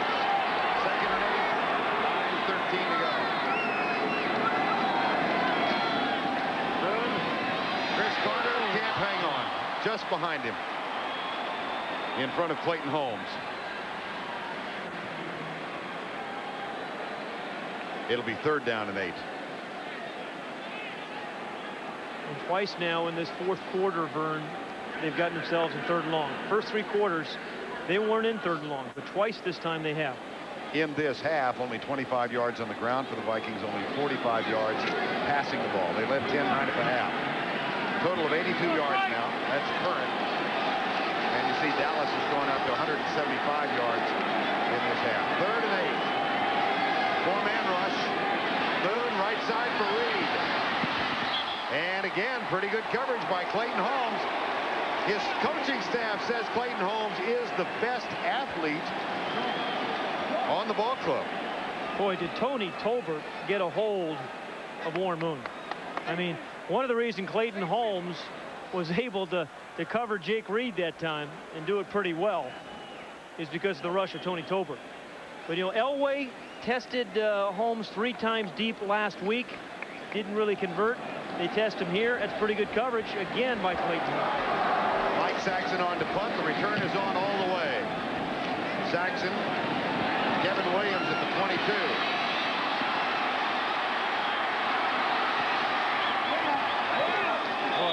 Nice return. Maybe he should have punted in the end zone. 8:45 remaining in this one. And the Cowboys have assumed command. They are up by 7. 5 remaining in regulation play. You see one of the number of NFL Films photographers documenting what's going on in this game. They began their efforts in both Dallas and Minneapolis earlier this week for a special 90-minute show that'll be called 6 Days to Sunday. It'll air on TNT on November 8th. They've had complete access to both ball clubs, and I think Denny Green is mic'd during the game. I'm not sure if Barry Switzer is. That'll air November 8th, 1st and 10, Dallas. Aikman. Quick setup. Michael Irvin. And here's where the Cowboy offensive line, I think, can make the difference in the ballgame. Both in the pass protection, as they did there for Aikman, and then running the ball for Emmitt Smith. This is the time when this offensive line can wear you down. Good cut block there by Ron Stone. Allowed the ball to get unimpeded to Michael Irvin. Michael with 7 catches for 84 yards now, closing in on a 100-yard day. Backs in the eye. Emmitt Smith. He's gone over 100 again. Ed McDaniel with a tackle. Boy, good trap block there. Real good trap block by Larry Allen, the right guard. What he doesn't see, he feels. He just has a great sense of where people are, where his guys are, where the enemy is, and that's what makes him one sensational back, the best running back in football today. 3rd straight 100-plus game. He's got 109. Aikman chase. John Randall.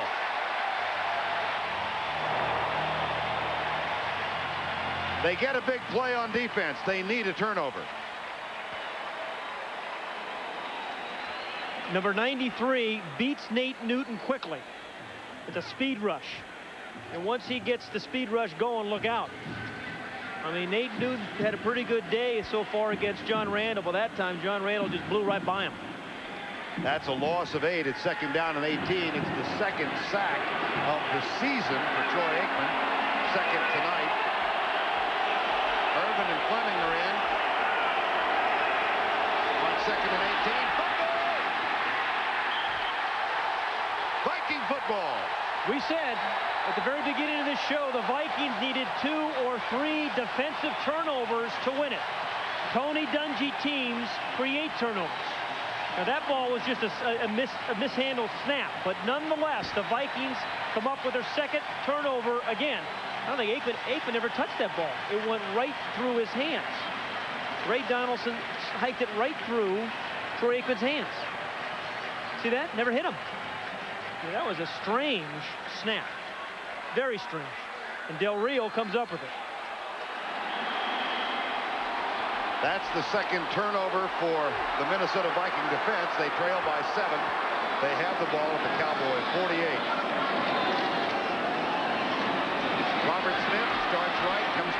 side. And runs into Tony Talbert, number 92. Boy, has he been good as a coordinator here. Look what's happened since 1992 when Tony came here. 17 defensive touchdowns over the past 3 seasons. Interceptions, sacks, takeaways. It's incredible. Absolutely incredible. Someday there will be a head coaching job. Yeah, open for him. And it's no accident. That's good coaching and good plan. James Harris, 99, gets credit for the fumble recovery. It's 2nd down and 9. 6:25 to go. Warren Moon comes right. Caught and dropped. Charles Haley. Tough time to take a sack. Second sack tonight for Haley. Yeah, down by 7 points, and you go from 2nd and 10. If you throw your ball away to 3rd and forever, and you have to account for him. You have to know where he is, and you have to double team him. That was a single block, it looked like, on Charles Haley. And he is a sack waiting to happen. It's Stussy. Gets the single on him. And that's not good. Like a good running back, Charles Haley. Just kind of gave him a hip, took it away, makes a sack. 3rd and 19. 5:55 to go.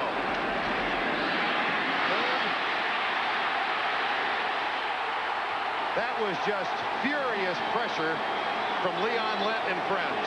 You're right, and it was friends. First, you take care of Charles Haley. This time they double team him with Stussy in the back. Tony Tolbert is going to raise some havoc first, and then he gets some help from Leon Lett. There's Tolbert. Lett finishes him off.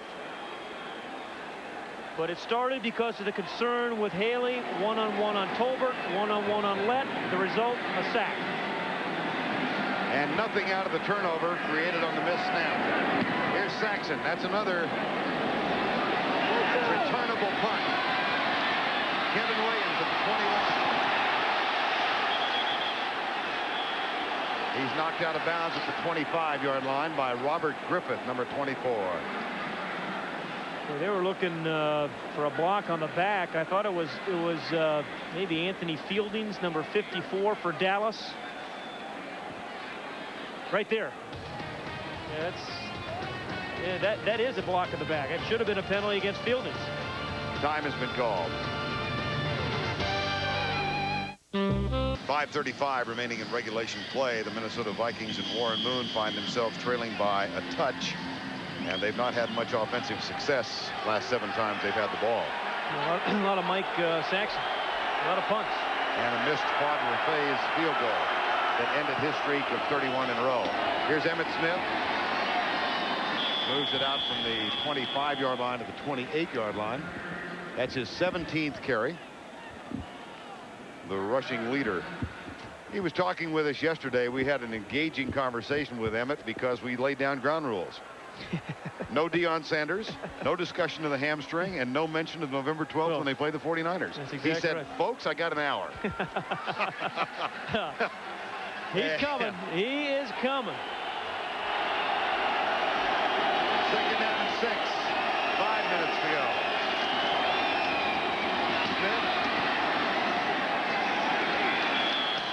Vern, you know you're a good football team when you can run the ball when the defense expects it. And the Cowboys have been able to do that. They won 2 of their games last year in the 4th quarter. We've talked about them being a good 4th quarter team and the best 4th quarter runners right there. Actually, they won 3 in the 4th quarter last year. What's Ernie doing? There's some concern there. He's nervous. I think that may be a cigarette. There's our guy. Do I know Zambezi? Oh, you know smokers. I used to be one. 3rd and 4. That was an extra long. Oh, that might be a free one. Now it's a stub.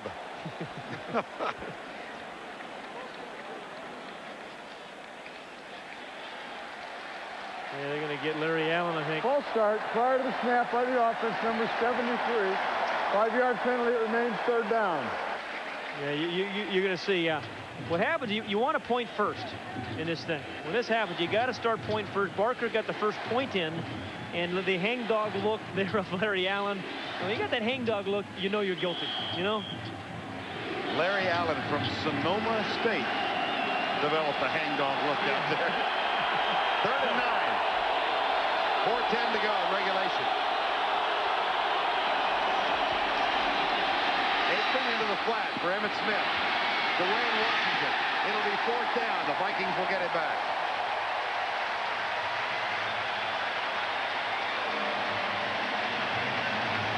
Well, we're going to have a pretty good finish to this thing. And again, a good pass rush, good coverage, because it was 3rd and long, and it forced Aikman. They forced Aikman to dump the ball off to Emmitt Smith. And that's as good as Emmitt is. That's what you want to have happen on 3rd and very long, a pass in the flat. David Palmer back to return the John Jett punt. 3.5 and the clock running. 17-10. They're going to get good field position. They sure should. Dale Hillestray snaps it back. Nice and high. Fair catch called by Palmer. Grabs it at the 44-yard line.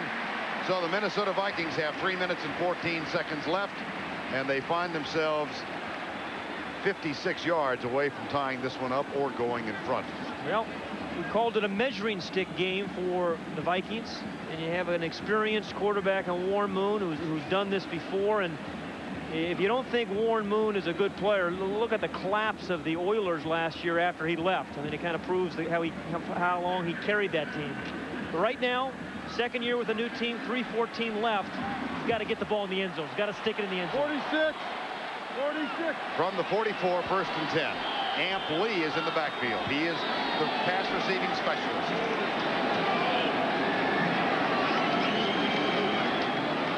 Bull rush from Talbot. Moon heaves it out. Oh boy, Brock Marion battling Jake Reed and knocked it away. And they had 3 guys on Charles Haley that time, including Chris Carter. I mean, they had Stussy, they had Carter, watch, and then they had a tight end. And he still gets through them. I mean, that is one determined pass rush. And Tony Tolbert was also in the vicinity. Yeah. Number 92, 2nd down and 10.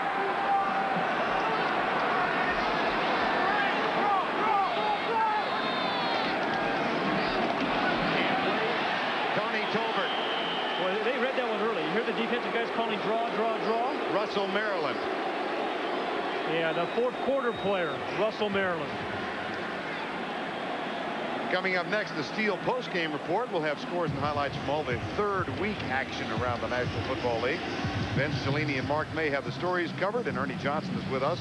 He'll have tonight's stars from Minneapolis. And with 2:40 remaining in the ball game, I think the Vikings have to think about, hey, they have 2 downs to pick up this 10 yards. You don't necessarily need to get it all right here. Four-man rush. Moon.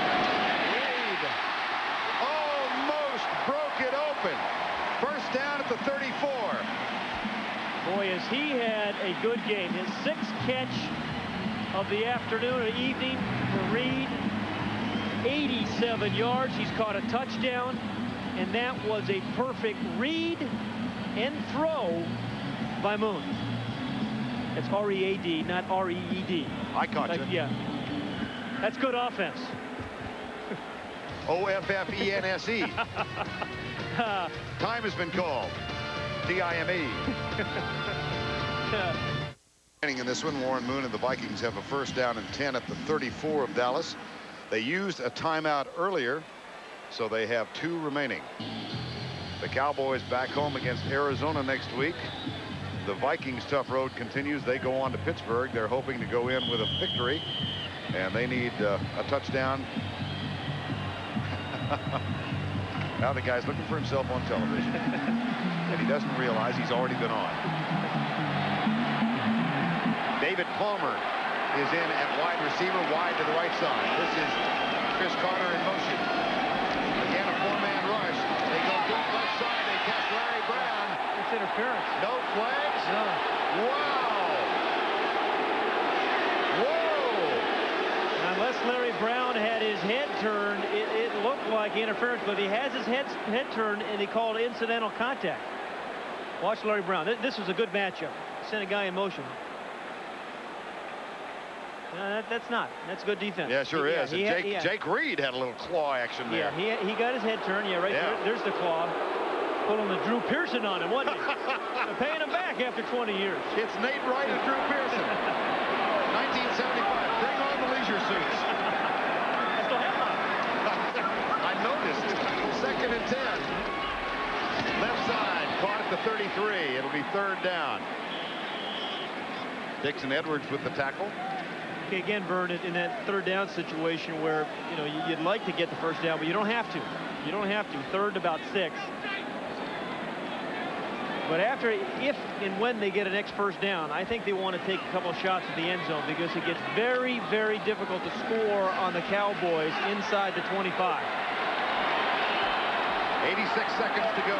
3rd and 6.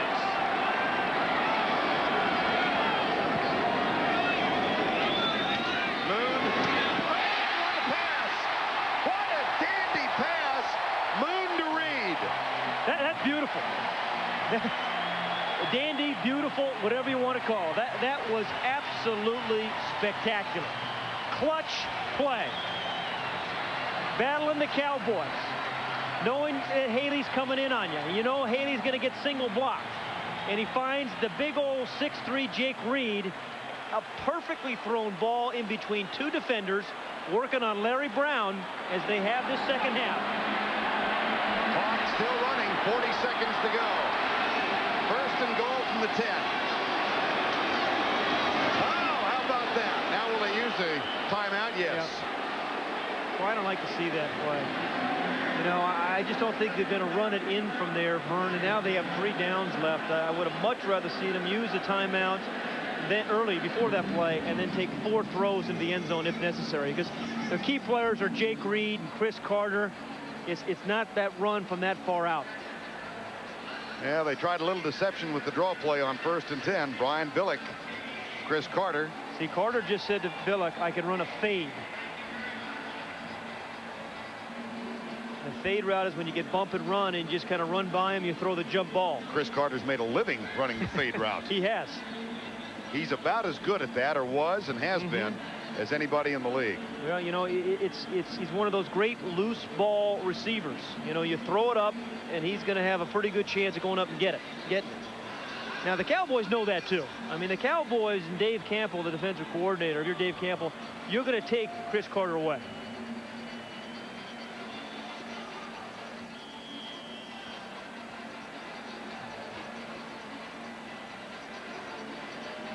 But you know what?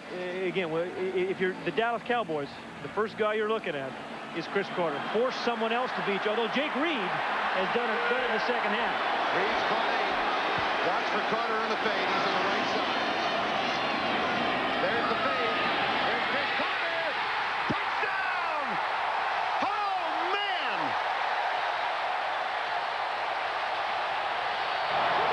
Well, he came to the sideline, and we saw him say to Brian Billick, I can run a fade. And that was a little fade adjustment. They got the bump and run, the good throw. They gave him the chance. You give great players a chance at big moments, and oftentimes they come through. And Chris Carter's been doing that virtually his entire career. On Clayton Holmes, you see the bump and run? So he fakes the fade, and then he kind of works his way outside. And that's a great catch and a clutch catch. And they'll go for 1 in the tie. Mike Morris is the center. Mike Saxon is the holder. Fawad Reveiz will try and tie it up. Wow, that was one clutch drive. Great pass, Moon to Reed. Terrific pass, Moon to Carter. Saxon to hold. Mike Morris snaps it. This is for the tie. We're notched at 17. There were 2 overtime games today in the NFL. New Orleans and Atlanta and the Raiders and the Chiefs. And here's the pass. You're right, this was a real good throw. The one to Jake Reed was even better than the play earlier. But that's a heck of a catch. That's not a bad catch at all. Not bad coverage, but sometimes you're just gonna get beaten. And Warren Moon threw it away from the defender, and Chris Carter made an adjustment while the ball was in the air. That's fun to watch. That is fun to watch. He's kind of a low-key guy, isn't he? cut from the Philadelphia Eagles, where he played for Buddy Ryan. He told us again yesterday that Buddy Ryan did him a favor. He bears him no ill will. He said he grew up a lot after he was released. He had no place to go. He signed in Minnesota, thought it was going to go well here. They told him it was going to go well. First thing they did is put him behind Anthony Carter. And he was told at one time by a coaching staff that is no longer here, as long as Hassan Jones and Anthony Carter were here, he would not be a starter. Now he is. 122 catches last year, and he's got 5 tonight and the touchdown for the tie. And that touchdown, though, that opportunity was set up because of Jake Reed. Right. The big night that Jake Reed has had, and they couldn't double Chris Carter on that play. 30 seconds to go in regulation. Brock Marion, Kevin Williams are deep. Fuad Reveas will kick it off. And he launches one. He launches one. Oh, boy. You know, I was just going to say, because Kevin Williams last year returned 2 kicks for touchdowns. So the launch was needed there. 30 seconds to go. Aikman. Well, they have 3 timeouts remaining in 30 seconds. And you wonder how Barry Switzer is going to play this. Because Barry Switzer this year is the pitcher of record. Last year he was kind of filling in. But he is the pitcher of record, and it's his decision now. You play in the overtime or to give your experienced players a chance with 30 seconds with 3 timeouts. He said the second year is a lot easier than the first. He's adjusted to his players and they to him. First down and 10. Screen pass. Oh, Emmett Smith is wrapped up and dropped at the 15. Jack Del Rio, the one-time Cowboy. Now I think they're going to let the time go. Yeah, absolutely. You know, you can fool Jack Del Rio once, and maybe you fool him twice because they did on 2 screenplays. But on the third one, you don't. And Broderick Thomas, I think, was a part of that as well. We're going to overtime. These 2 teams came into the NFL. They were awarded the franchises in 1959. The Cowboys played first in 1960. Minnesota started its play in 1961. The first game the Vikings ever played was an exhibition game against the Dallas Cowboys in Sioux Falls, South Dakota. 4,000 people showed up. We've got 60,000 on hand tonight. And they've seen a little bit of everything. I mean, they've seen some good defense. They've seen some real good special teams. I mean, some good plays, some bad plays. It's been an entertaining night for football fans here in Minneapolis. Jack Del Rio and Billy Bates. And one guy's got blood on his elbow. The other guy's got sweat all over him. And even though they're playing indoors, it looks pretty good.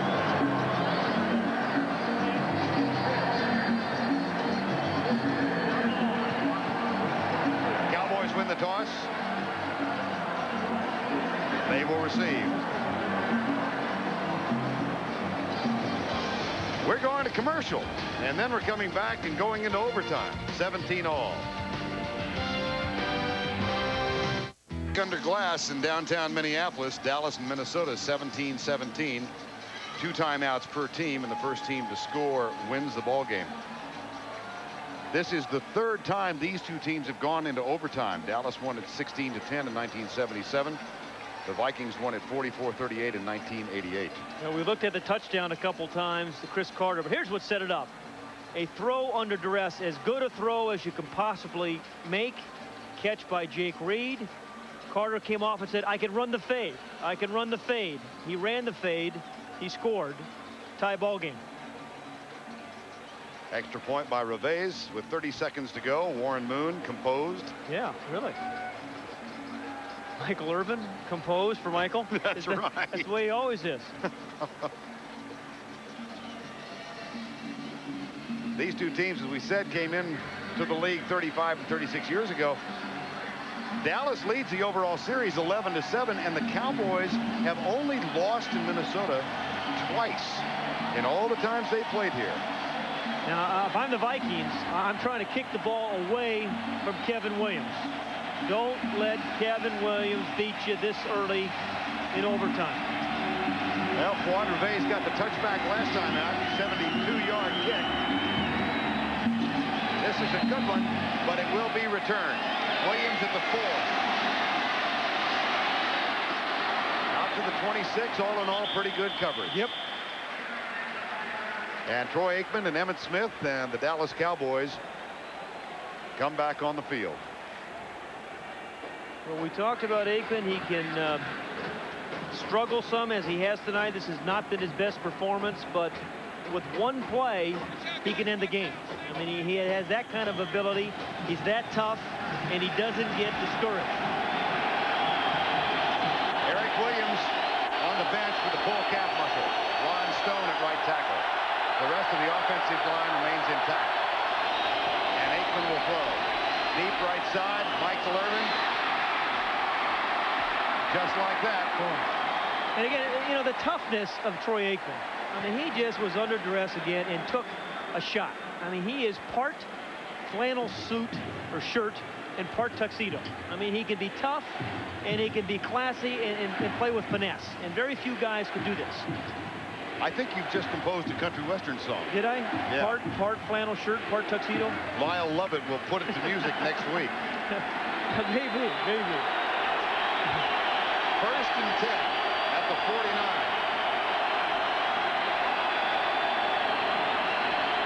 Aikman left side. At the feet of Darryl Johnston.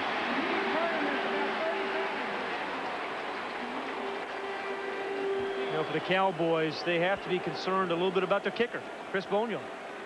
I mean, missed an extra point, missed a very short field goal, and now he may be in a situation to win the football game.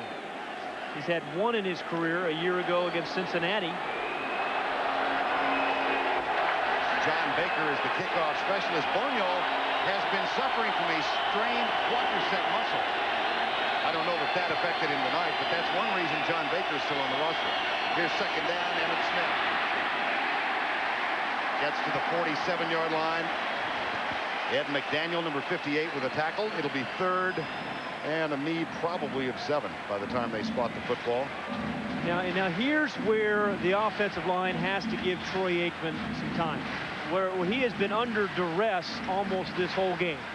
Barry Switzer said to us yesterday, he's wishing us, he's very close to his eyes and wishing. Right. He said to us yesterday, if we can protect Aikman, we have a chance on their corners. Fleming and Novacek come near side. It's third and 6. Irvin, Williams right side. Aikman back across the middle.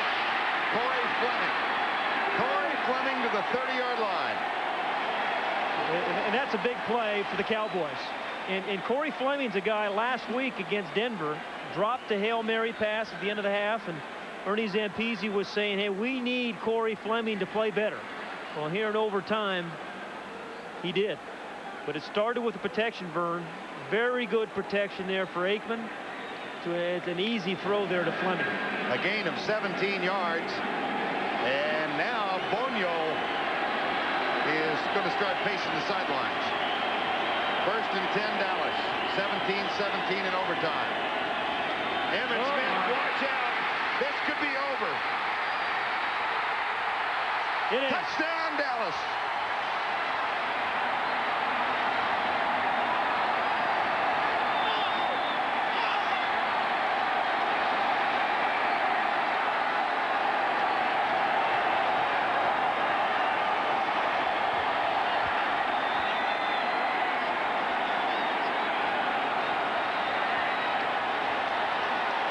A 31-yard scamper for the guy that Pat feels is the best running back in the league. What a comeback from a fumble that angered him for much of the night. 150 yards for Emmitt Smith for the evening. And he wins it for the Cowboys with a 31-yard run in overtime. He's the best runner, and he's the best fourth quarter player too. And now maybe the best overtime player. Watch the left side of the offensive line. And you're going to see a guy that has made one big play after another, even though he struggled. He had 3 big runs, long runs. You didn't even have to have his belt thing done. Maybe his belt thing. The belt thing is his belt or whatever it is. Oh boy, the fashion police in the league are going to find him for that. Absolutely. Yeah. But you know, watch the left side. At least it's not a swoosh. It is. Here you go. Two-a-day sealed off the inside, and Emmett saw it, he felt it, and then he outran Charles Mitchell. It was a close call. Which would come first, the touchdown or the possibility that his pants were going to fall down? Emmett Smith, 31 yards. Toughest tackle provided by Michael Irvin. Today's cars and trucks. Cowboys win it in overtime, a 31-yard toss, or rather run by Emmett Smith. And did he or did he not get in? No, we took a look at it. He did. You're going to see as his left foot hits the pylon, which is part of the goal line, he's in. Didn't go out of bounds there. Actually, it's his right foot. Excuse me. His right foot goes in. And that is a touchdown because the end line goes all around the world. It's an imaginary line. And the suspense on Emmett Smith's 31-yard run was the fact that his belt had come loose. Which would he make it? We now discovered the real meaning in football of a dangling participle. We had the gerund, we had everything. We had participles. That's it. We had Emmett Smith rushing for 222 yards in the second half. He was 8 for 27 in the first half. He is a terrific football player, and you do not shut him out. He is our Cadillac player of the game. 150 for the night, a 7.5 yards per carry average, 2 touchdowns, and a big second half that helps the Cowboys maintain their undefeated status. Once again, the final score, the Cowboys 23 and the Vikings 17. Join us again next Sunday for NFL action on TNT, starting at 7 o'clock Eastern with the Coors Light Pro Football Tonight pregame show. Then at 8 o'clock next Sunday, we'll be in Jacksonville, where Brent Favre and the Green Bay Packers take on the Jacksonville Jaguars. Stay tuned now for the Steel postgame report. Ernie Johnson joins Mark May and Vince Cellini with a complete wrap-up of the third week in the NFL. For Pat Hayden, I'm Vern Lundquist saying good night from Minneapolis.